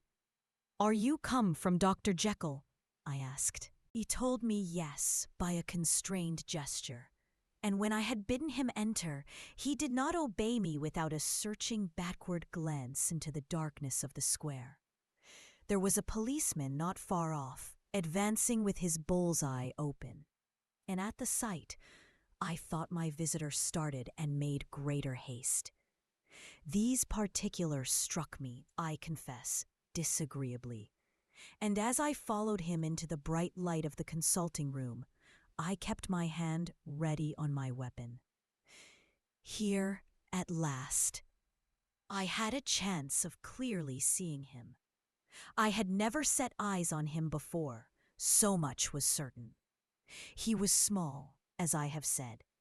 I was struck besides with the shocking expression of his face, with his remarkable combination of great muscular activity and great apparent debility of constitution, and, last but not least, with the odd, subjective disturbance caused by his neighborhood. This bore some resemblance to incipient rigor, and was accompanied by a marked sinking of the pulse. At the time, I set it down to some idiosyncratic personal distaste, and merely wondered at the acuteness of the symptoms. But I have since had reason to believe the cause to lie much deeper in the nature of man, and to turn on some nobler hinge than the principle of hatred. This person, who had thus from the first moment of his entrance struck in me what I can only describe as a disgustful curiosity, was dressed in a fashion that would have made an ordinary person laughable. His clothes, that is to say, although they were of rich and sober fabric, were enormously too large for him in every measurement, the trousers hanging on his legs and rolled up to keep them from the ground. The waist of the coat below his haunches, and the collar sprawling wide upon his shoulders. Strange to relate, this ludicrous accoutrement was far from moving me to laughter. Rather, as there was something abnormal and misbegotten in the very essence of the creature that now faced me, something seizing, surprising, and revolting. This fresh disparity seemed but to fit in with and to reinforce it, so that to my interest in the man's nature and character, there was added a curiosity as to his origin, his life, his fortune, and status in the world. These observations, though they have taken so great a space to be set down in, were yet the work of a few seconds. My visitor was indeed on fire with somber excitement. "Have you got it?" he cried. "Have you got it?" And so lively was his impatience that he even laid his hand upon my arm and sought to shake me. I put him back, conscious at his touch of a certain icy pang along my blood, "Come, sir," said I. "You forget that I have not yet the pleasure of your acquaintance. Be seated, if you please." And I showed him an example, and sat down myself in my customary seat, and with as fair an imitation of my ordinary manner to a patient as I could muster. As the lateness of the hour, the nature of my preoccupations, and the horror I had of my visitor would suffer me to muster. "I beg your pardon, Dr. Lanyon," he replied civilly enough. "What you say is very well founded, and my impatience has shown its heels to my politeness. I come here at the instance of your colleague, Dr. Henry Jekyll, on a piece of business of some moment, and I understood. Then. He paused and put his hand to his throat, and I could see, in spite of his collected manner, that he was wrestling against the approaches of the hysteria. I understood a drawer, but here I took pity on my visitor's suspense, and some perhaps on my own growing curiosity. "There it is, sir," said I, pointing to the drawer, where it lay on the floor behind a table and still covered with the sheet. He sprang to it, and then paused, and laid his hand upon his heart. I could hear his teeth grate with the convulsive action of his jaws, and his face was so ghastly to see that I grew alarmed both for his life and reason. "Compose yourself," said I. He turned a dreadful smile to me, and as if with the decision of despair, plucked away the sheet. At sight of the contents, he uttered one loud sob of such immense relief that I sat petrified. And the next moment, in a voice that was already fairly well under control, "Have you a graduated glass?" he asked. I rose from my place with something of an effort and gave him what he asked. He thanked me with a smiling nod, measured out a few minims of the red tincture, and added one of the powders. The mixture, which was at first of a reddish hue, began, in proportion as the crystals melted, to brighten in color, to effervesce audibly, and to throw off small fumes of vapor. Suddenly, and at the same moment, the ebullition ceased, and the compound changed to a dark purple, which faded again more slowly to a watery green. My visitor, who had watched these metamorphoses with a keen eye, smiled, set down the glass upon the table, and then turned and looked upon me with an air of scrutiny. "And now," said he, "to settle what remains. Will you be wise? Will you be guided? Will you suffer me to take this glass in my hand and to go forth from your house without further parley? Or has the greed of curiosity too much command of you? Think before you answer, for it shall be done as you decide. As you decide, you shall be left as you were before, and neither richer nor wiser, and you will have nothing more to ask of me. Unless the sense of service rendered to a man in mortal distress may be counted as a kind of riches of the soul, or, if you shall so prefer to choose, a new province of knowledge and new avenues to fame and power shall be laid open to you, here in this room, upon the instant, and your sight shall be blasted by a prodigy to stagger the unbelief of Satan." "Sir," said I, affecting a coolness that I was far from truly possessing, "you speak enigmas, and you will perhaps not wonder that I hear you with no very strong impression of belief. But I have gone too far in the way of inexplicable services to pause before I see the end." "It is well," replied my visitor. "Lanyon, you remember your vows. What follows is under the seal of our profession.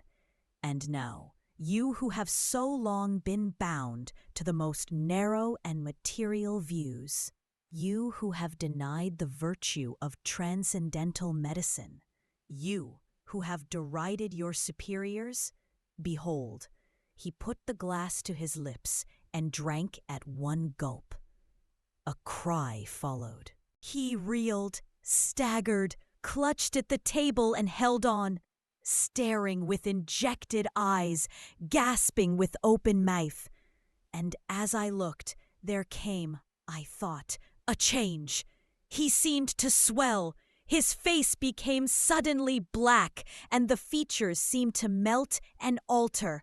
And the next moment I had sprung to my feet and leaped back against the wall, my arms raised to shield me from that prodigy, my mind submerged in terror.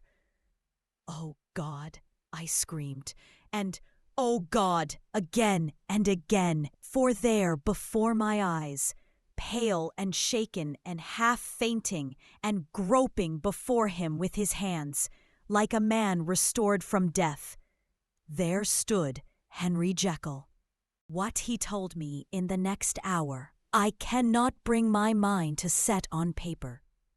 I saw what I saw. I heard what I heard. And my soul sickened at it. And yet now, when that sight has faded from my eyes, I ask myself if I believe it. And I cannot answer. My life is shaken to its roots. Sleep has left me. The deadliest terror sits by me at all hours of the day and night, and I feel that my days are numbered, and that I must die, and yet I shall die incredulous. As for the moral turpitude that man unveiled to me, even with tears of penitence, I cannot, even in memory, dwell on it without a start of horror. I will say but one thing, Utterson, and that, if you can bring your mind to credit it, will be more than enough. The creature who crept into my house that night was, on Jekyll's own confession, known by the name of Hyde, and hunted for in every corner of the land as the murderer of Carew. Hasty Lanyon. Henry Jekyll's full statement of the case.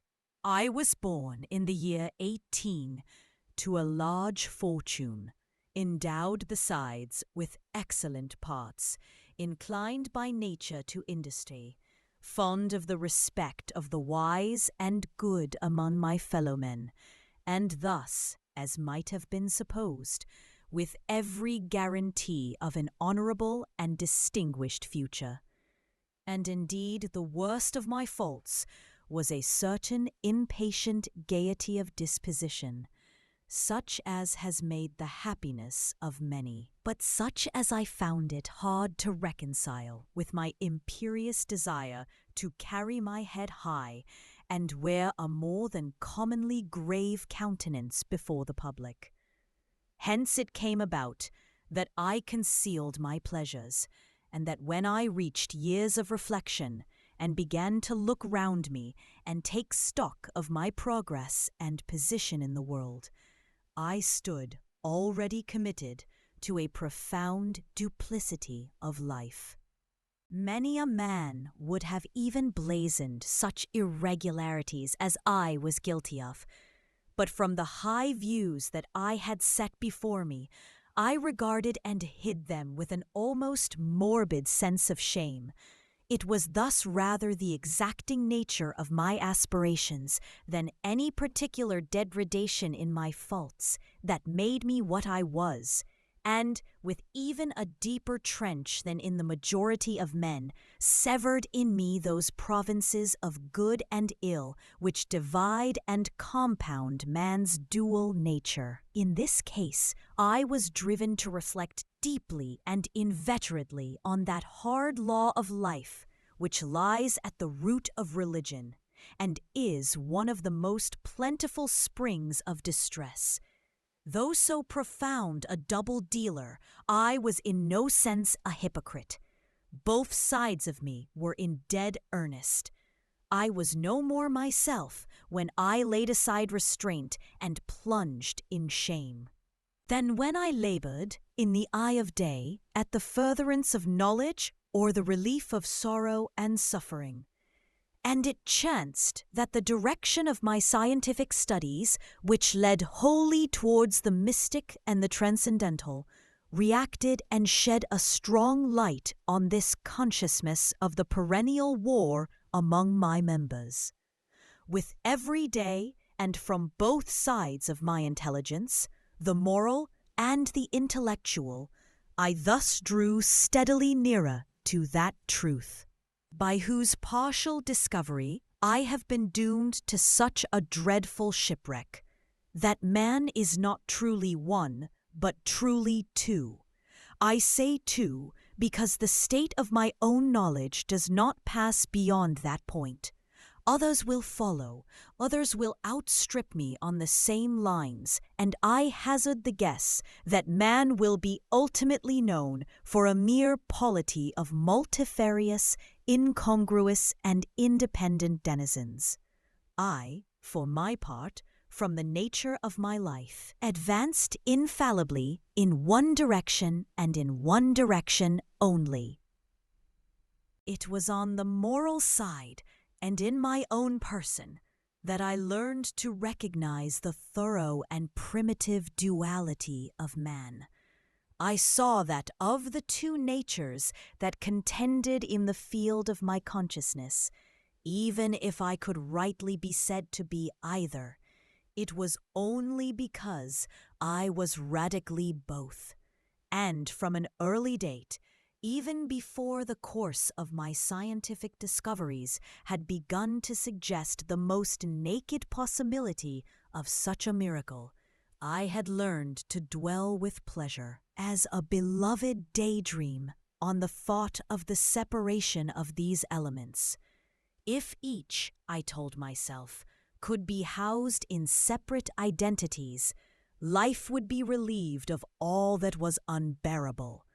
The unjust might go his way, delivered from the aspirations and remorse of his more upright twin, and the just could walk steadfastly and securely on his upward path, doing the good things in which he found his pleasure, and no longer exposed to disgrace and penitence by the hands of this extraneous evil.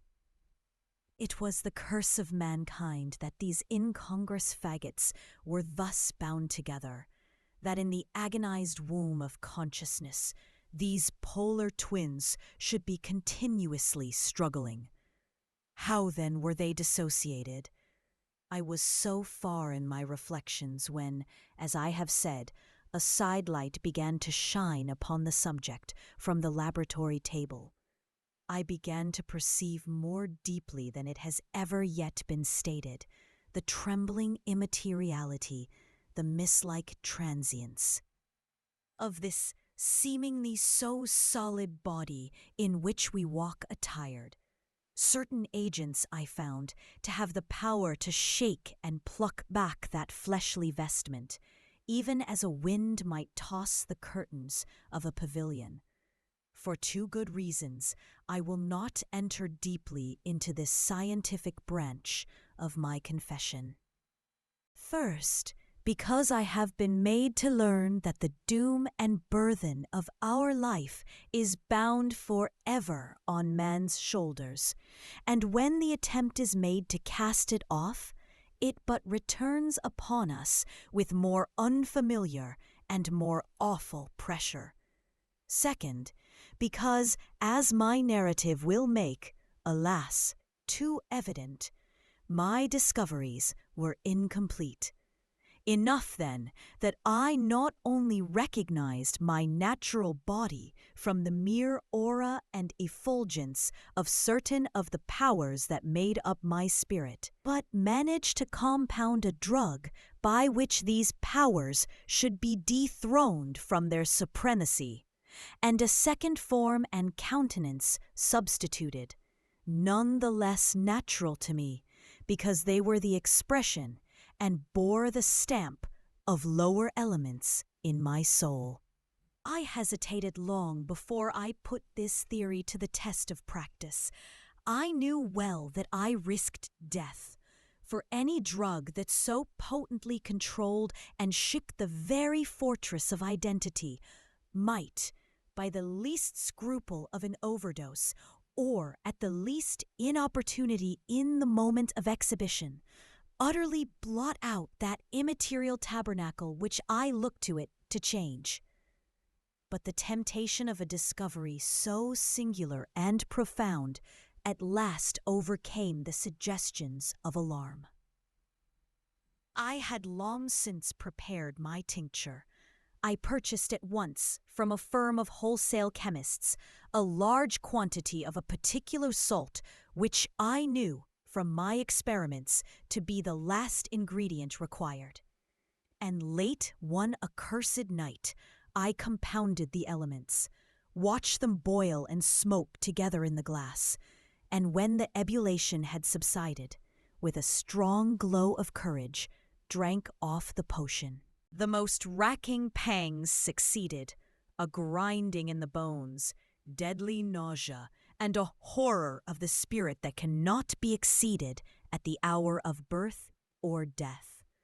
Then these agonies began swiftly to subside, and I came to myself as if out of a great sickness. There was something strange in my sensations, something indescribably new, and, from its very novelty, incredibly sweet. I felt younger, lighter, happier in body.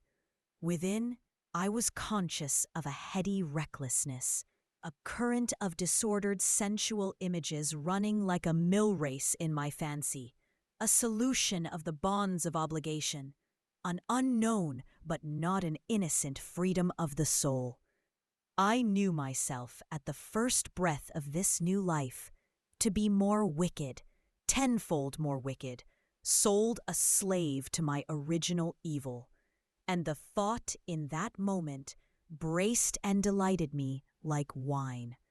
I stretched out my hands, exulting in the freshness of these sensations, and in the act, I was suddenly aware that I had lost in stature. There was no mirror, at that date, in my room. That which stands beside me as I write was brought there later on and for the very purpose of these transformations. The night, however, was far gone into the morning. The morning, black as it was nearly ripe for the conception of the day. The inmates of my house were locked in the most rigorous hours of slumber, and I determined, flushed as I was with hope and triumph, to venture in my new shape as far as to my bedroom. I crossed the yard, wherein the constellations looked down upon me. I could have thought, with wonder, the first creature of that sort that their unsleeping vigilance had yet disclosed to them. I stole through the corridors, a stranger in my own house, and coming to my room, I saw for the first time the appearance of Edward Hyde. I must here speak by theory alone, saying not that which I know, but that which I suppose to be most probable. The evil side of my nature, to which I had now transferred the stamping efficacy, was less robust and less developed than the good which I had just opposed.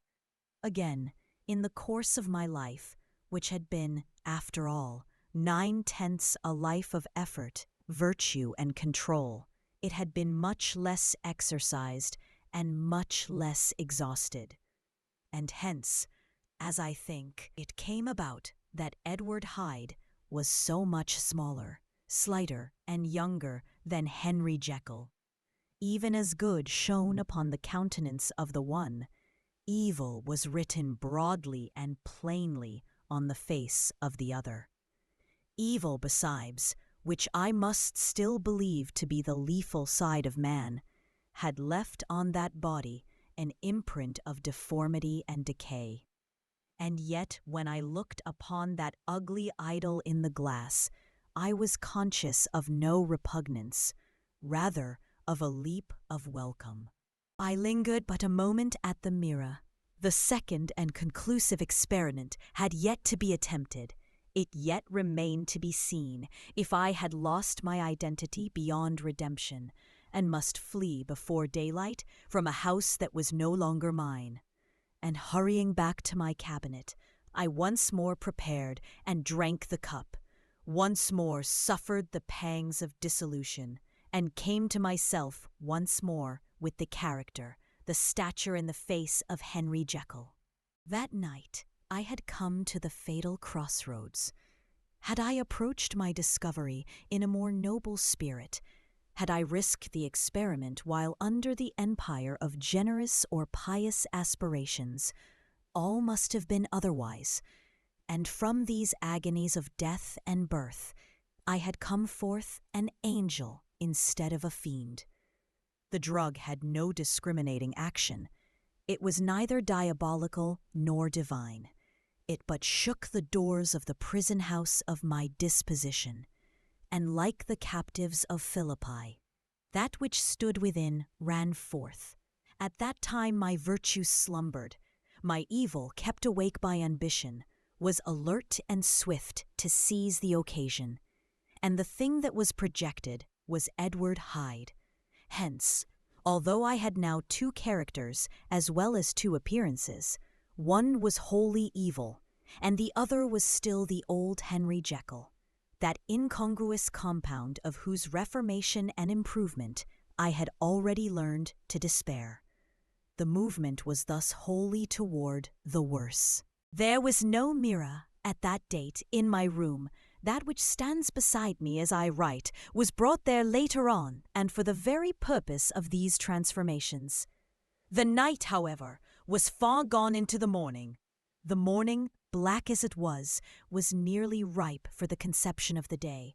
The inmates of my house were locked in the most rigorous hours of slumber, and I determined, flushed as I was with hope and triumph, to venture in my new shape as far as to my bedroom. I crossed the yard, wherein the constellations looked down upon me.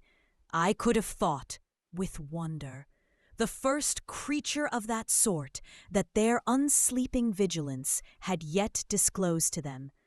I stole through the corridors, a stranger in my own house, and coming to my room, I saw for the first time the appearance of Edward Hyde. Even at that time, I had not conquered my aversions to the dryness of a life of study. I would still be merrily disposed at times, and as my pleasures were, to say the least, undignified, and I was not only well known and highly considered, but growing towards the elderly man, this incoherency of my life was daily growing more unwelcome. It was on this side that my new power tempted me until I fell in slavery. I had but to drink the cup, to doff at once the body of the noted professor, and to assume, like a thick cloak, that of Edward Hyde. I smiled at the notion. It seemed to me at the time to be humorous, and I made my preparations with the most studious care. I took and furnished that house in Soho to which Hyde was tracked by the police, and engaged as a housekeeper a creature whom I knew well to be silent and unscrupulous. On the other side, I announced to my servants that a Mr. Hyde, whom I described, was to have full liberty and power about my house in the square, and to parry mishaps, I even called and made myself a familiar object in my second character. I next drew up that will to which you so much objected, so that if anything befell me in the person of Dr. Jekyll, I could enter on that of Edward Hyde without pecuniary loss. And thus fortified, as I supposed, on every side, I began to profit by the strange immunities of my position. Men have before hired bravos to transact their crimes, while their own person and reputation sat under shelter. I was the first that ever did so for his pleasures. I was the first that could plod in the public eye with a load of genial respectability, and in a moment, like a schoolboy, strip off these lendings and spring headlong into the sea of liberty. But for me, in my impenetrable mantle, The safety was complete. Think of it. I did not even exist. Let me but escape into my laboratory door. Give me but a second or two to mix and swallow the draught that I had always standing ready. And whatever he had done, Edward Hyde would pass away like the stain of breath upon a mirror. And there in his stead, quietly at home, trimming the midnight lamp in his study, a man who could afford to laugh at suspicion, would be Henry Jekyll. The pleasures which I made haste to seek in my disguise were, as I have said, undignified. I would scarce use a harder term. But in the hands of Edward Hyde, they soon began to turn toward the monstrous. When I would come back from these excursions, I was often plunged into a kind of wonder at my vicarious depravity. This familiar that I called out of my own soul and sent forth alone to do his good pleasure was a being inherently malign and villainous. His every act and thought centered on self, drinking pleasure with bestial avidity from any degree of torture to another, relentless like a man of stone. Henry Jekyll stood at times aghast before the acts of Edward Hyde. But the situation was apart from ordinary laws, and insidiously relaxed the grasp of conscience. It was Hyde, after all, and Hyde alone, that was guilty. Jekyll was no worse. He woke again to his good qualities seemingly unimpaired. He would even make haste, where it was possible, to undo the evil done by Hyde. And thus his conscience slumbered. Into the details of the infamy at which I thus connived, for even now I can scarce grant that I committed it, I have no design of entering. I mean but to point out the warnings and the successive steps with which my chastisement approached. I met with one accident which, as it brought on no consequence, I shall no more than mention. An act of cruelty to a child aroused against me the anger of a passer-by, whom I recognized the other day in the person of your kinsman. The doctor and the child's family joined him. There were moments when I feared for my life, and at last, in order to pacify their too just resentment, Edward Hyde had to bring them to the door, and pay them in a check drawn in the name of Henry Jekyll.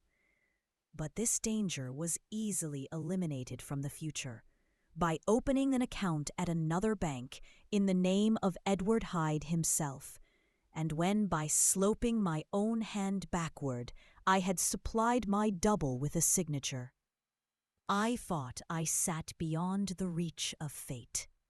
Some 2 months before the murder of Sir Danvers, I had been out for one of my adventures, had returned at a late hour, and woke the next day in bed with somewhat odd sensations.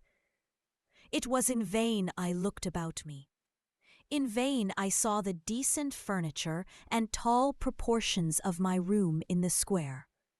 In vain that I recognized the pattern of the bed curtains and the design of the mahogany frame. Something still kept insisting that I was not where I was. That I had not wakened where I seemed to be, but in the little room in Soho where I was accustomed to sleep in the body of Edward Hyde. I smiled to myself, and in my psychological way began lazily to inquire into the elements of this illusion, occasionally, even as I did so, dropping back into a comfortable morning doze. What he told me in the next hour, I cannot bring my mind to set on paper. I saw what I saw, I heard what I heard, and my soul sickened at it. And yet now, when that sight has faded from my eyes, I ask myself if I believe it, and I cannot answer. My life is shaken to its roots. Sleep has left me. The deadliest terror sits by me at all hours of the day and night, and I feel that my days are numbered, and that I must die, and yet I shall die incredulous. As for the moral turpitude that man unveiled to me, even with tears of penitence, I cannot, even in memory, dwell on it without a start of horror. I will say but one thing, Utterson, and that, if you can bring your mind to credit it, will be more than enough. The creature who crept into my house that night was, on Jekyll's own confession, known by the name of Hyde, and hunted for in every corner of the land as the murderer of Carew, Hasty Lanyon. It was well on in the morning. The servants were up. All my drugs were in the cabinet. A long journey down 2 pairs of stairs, through the back passage, across the open court, and through the anatomical theatre, from where I was then standing horror-struck. It might indeed be possible to cover my face, but of what use was that when I was unable to conceal the alteration in my stature? And then with an overpowering sweetness of relief, it came back upon my mind that the servants were already used to the coming and going of my second self. I had soon dressed, as well as I was able, in clothes of my own size, had soon passed through the house, where Bradshaw stared and drew back at seeing Mr. Hyde at such an hour and in such a strange array, and 10 minutes later, Dr. Jekyll had returned to his own shape and was sitting down with a darkened brow to make a feint of breakfasting. Small indeed was my appetite. This inexplicable incident, this reversal of my previous experience, seemed, like the Babylonian finger on the wall, to be spelling out the letters of my judgment. And I began to reflect more seriously than ever before on the issues and possibilities of my double existence.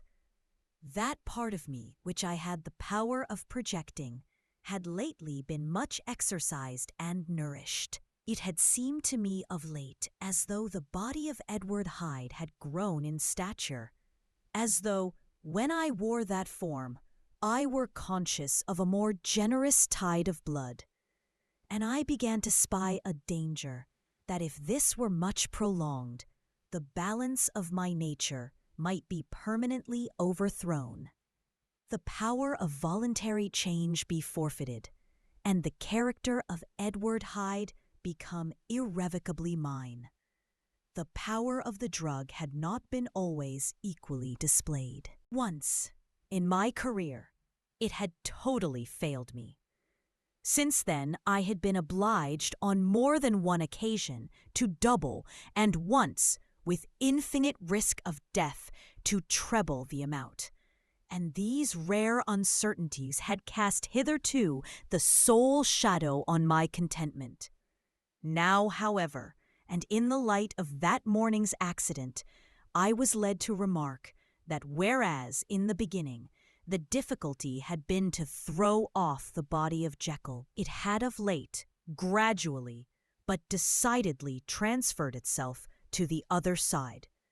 All things therefore seemed to point to this, that I was slowly losing hold of my original and better self, and becoming slowly incorporated with my second and worse. Between these two, I now felt I had to choose. My two natures had memory in common, but all other faculties were most unequally shared between them. Jekyll, who was composite, now with the most sensitive apprehensions, now with a greedy gusto, projected and shared in the pleasures and adventures of Hyde. But Hyde was indifferent to Jekyll, or but remembered him as the mountain bandit remembers the cavern in which he conceals himself from pursuit. Jekyll had more than a father's interest. Hyde had more than a son's indifference. To cast in my lot with Jekyll was to die to those appetites which I had long secretly indulged and had of late begun to pamper. To cast it in with Hyde was to die to 1,000 interests and aspirations, and to become, at a blow and forever, despised and friendless. The bargain might appear unequal, but there was still another consideration in the scales. For while Jekyll would suffer smartingly in the fires of abstinence, Hyde would be not even conscious of all that he had lost. Strange as my circumstances were, the terms of this debate are as old and commonplace as man. Much the same inducements and alarms cast the die for any tempted and trembling sinner, and it fell out with me, as it falls with so vast a majority of my fellows, that I chose the better part, and was found wanting in the strength to keep to it. Yes, I preferred the elderly and discontented doctor, surrounded by friends and cherishing honest hopes, and bade a resolute farewell to the liberty, the comparative youth, the light step, leaping impulses, and secret pleasures that I had enjoyed in the disguise of Hyde. I made this choice perhaps with some unconscious reservation, for I neither gave up the house in Soho nor destroyed the clothes of Edward Hyde, which still lay ready in my cabinet. For 2 months, however, I was true to my determination. For 2 months I led a life of such severity as I had never before attained to, and enjoyed the compensations of an approving conscience. But time began at last to obliterate the freshness of my alarm. The praises of conscience began to grow into a thing of course. I began to be tortured with throes and longings, as of Hyde struggling after freedom. And at last, in an hour of moral weakness, I once again compounded and swallowed the transforming draught. I do not suppose that when a drunkard reasons with himself upon his vice, he is once out of 500 times affected by the dangers that he runs through his brutish, physical insensibility. Neither had I, long as I had considered my position, made enough allowance for the complete moral insensibility and insensate readiness to evil, which were the leading characters of Edward Hyde. Yet it was by these that I was punished. My devil had been long caged. He came out roaring.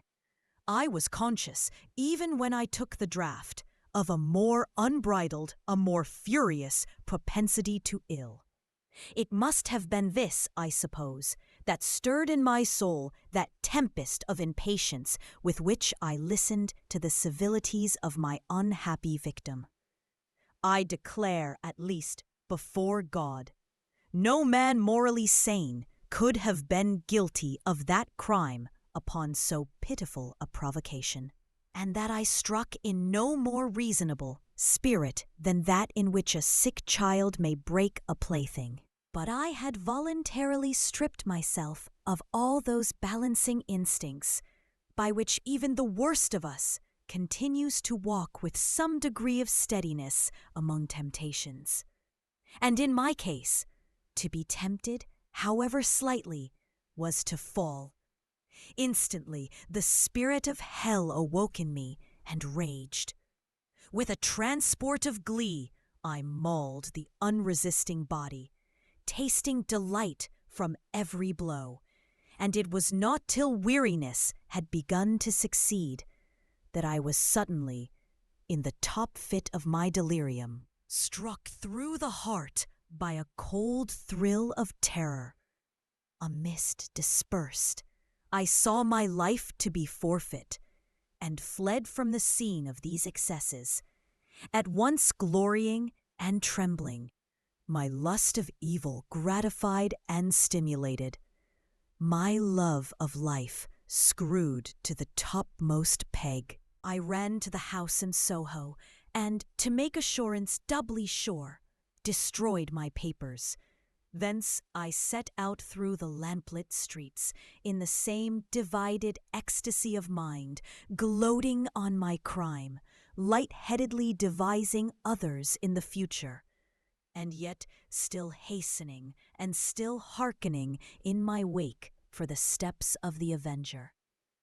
Hyde had a song upon his lips as he compounded the draught, and as he drank it, pledged the dead man. The pangs of transformation had not done tearing him. Before Henry Jekyll, with streaming tears of gratitude and remorse, had fallen upon his knees and lifted his clasped hands to God. The veil of self-indulgence was rent from head to foot. I saw my life as a whole. I followed it up from the days of childhood, when I had walked with my father's hand, and through the self-denying toils of my professional life, to arrive again and again, with the same sense of unreality, at the damned horrors of the evening. I could have screamed aloud. I sought with tears and prayers to smother down the crowd of hideous images and sounds with which my memory swarmed against me. And still, between the petitions, the ugly face of my iniquity stared into my soul. As the acuteness of this remorse began to die away, it was succeeded by a sense of joy. The problem of my conduct was solved. Hyde was thenceforth impossible. Whether I would or not, I was now confined to the better part of my existence. I think I was glad to know it. I think I was glad to have my better impulses thus buttressed and guarded by the terrors of the scaffold. Jekyll was now my city of refuge.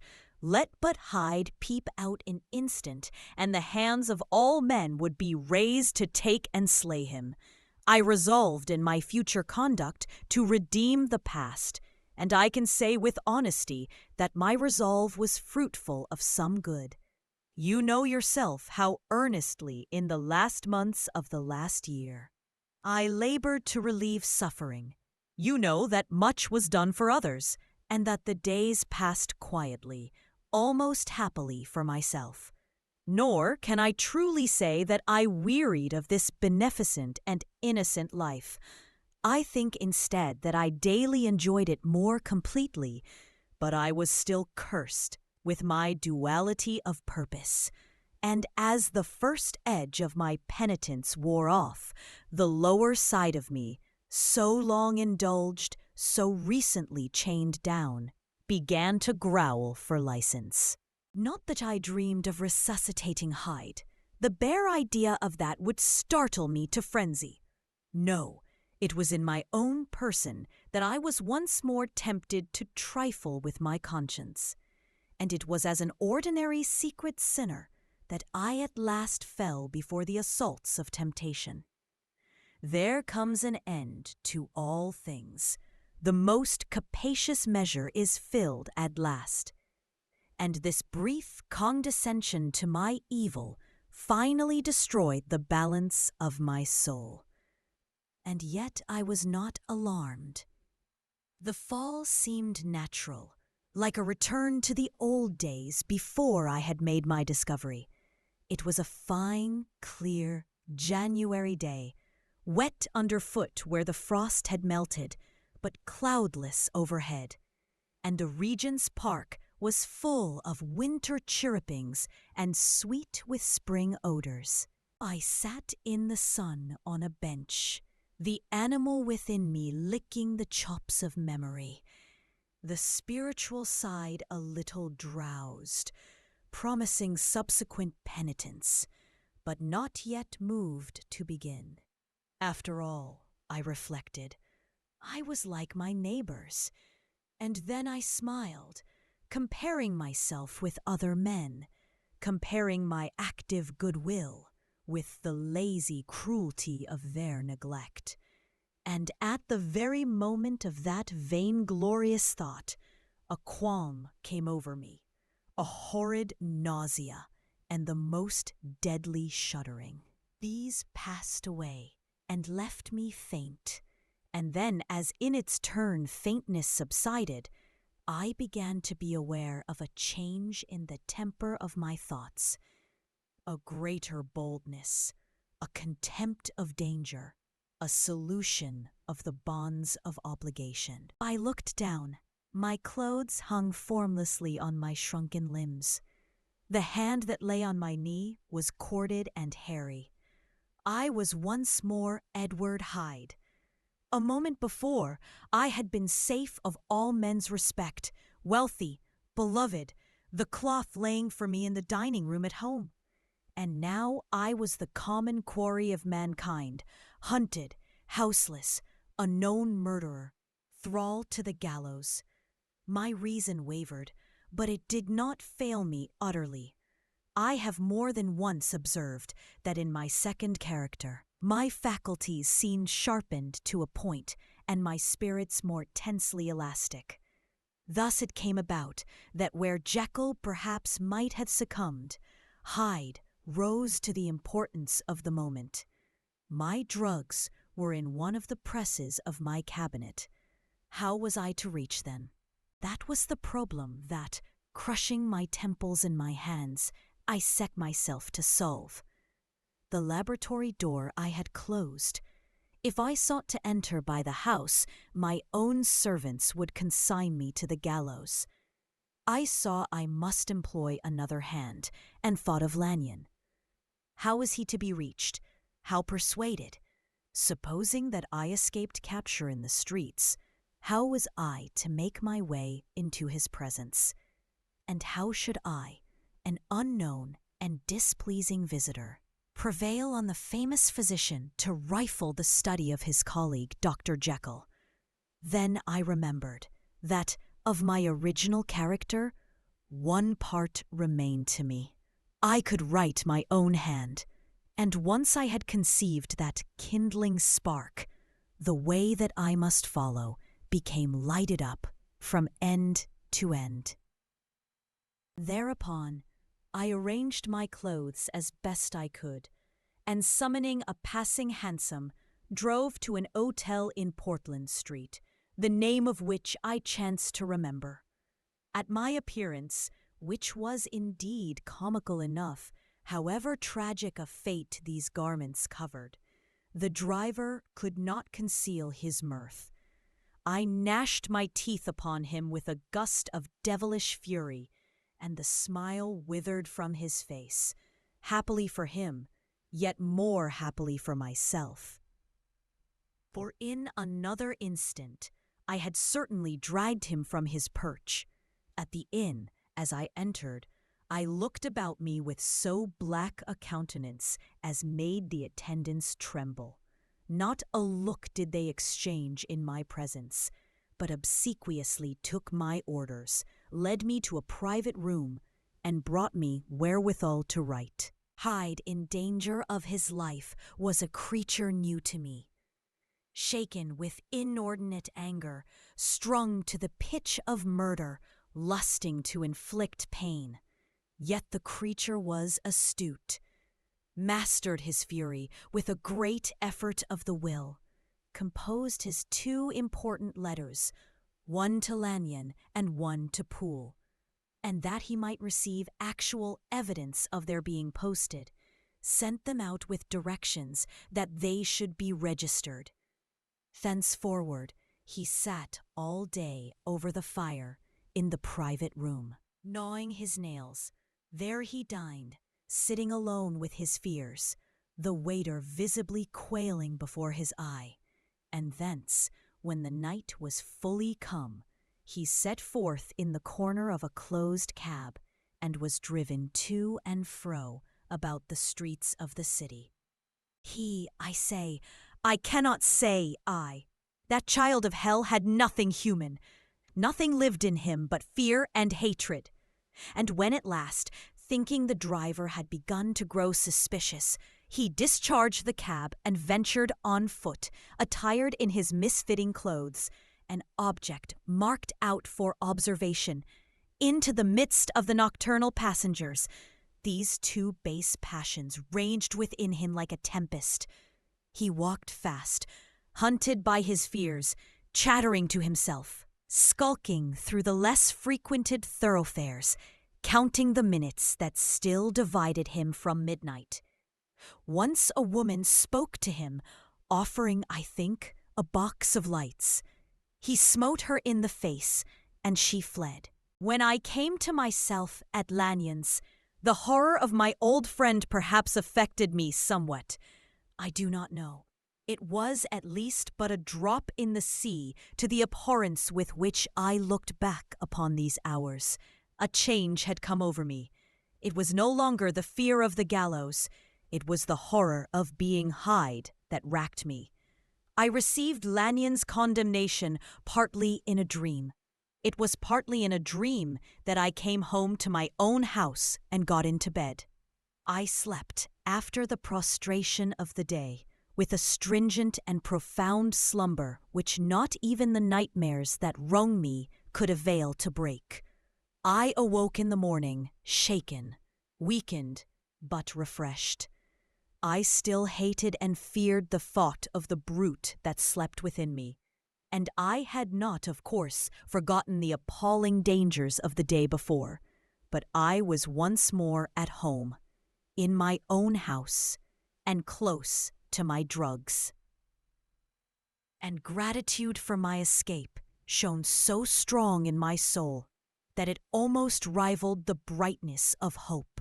I was stepping leisurely across the court after breakfast, drinking the chill of the air with pleasure, when I was seized again with those indescribable sensations that heralded the change, and I had but the time to gain the shelter of my cabinet before I was once again raging and freezing with the passions of Hyde. It took on this occasion a double dose to recall me to myself, and alas, 6 hours after, as I sat looking sadly in the fire, the pangs returned, and the drug had to be re-administered. In short, from that day forth, it seemed only by a great effort as of gymnastics, and under the strain of this continually impending doom, and by the sleeplessness to which I now condemned myself, even beyond what I had thought possible to man, I became, in my own person, a creature eaten up and emptied by fever, languidly weak both in body and mind, and solely occupied by one thought, the horror of my other self. But when I slept, or when the virtue of the medicine wore off, I would leap almost without transition, for the pangs of transformation grew daily less marked, into the possession of a fancy brimming with images of terror, a soul boiling with causeless hatreds, and a body that seemed not strong enough to contain the raging energies of life. The powers of Hyde seemed to have grown with the sickliness of Jekyll, and certainly the hate that now divided them was equal on each side. With Jekyll, it was a thing of vital instinct. He had now seen the full deformity of that creature that shared with him some of the phenomena of consciousness, and was co-heir with him to death. And beyond these links of community, which in themselves made the most poignant part of his distress, he thought of Hyde for all his energy of life as of something not only hellish, but inorganic. This was the shocking thing, that the slime of the pit seemed to utter cries and voices, that the amorphous dust gesticulated and sinned, that what was dead and had no shape should usurp the offices of life. And this again, that insurgent horror was knit to him closer than a wife, closer than an eye, lay caged in his flesh, where he heard it mutter and felt it struggle to be born, and at every hour of weakness, and in the confidence of slumber, prevailed against him, and deposed him out of life. The hatred of Hyde for Jekyll was of a different order. His terror of the gallows drove him continually to commit temporary suicide, and return to his subordinate station of a part instead of a person. But he loathed the necessity, he loathed the despondency into which Jekyll was now fallen, and he resented the dislike with which he was himself regarded. Hence the ape-like tricks that he would play me, scrawling in my own hand blasphemies on the pages of my books, burning the letters and destroying the portrait of my father.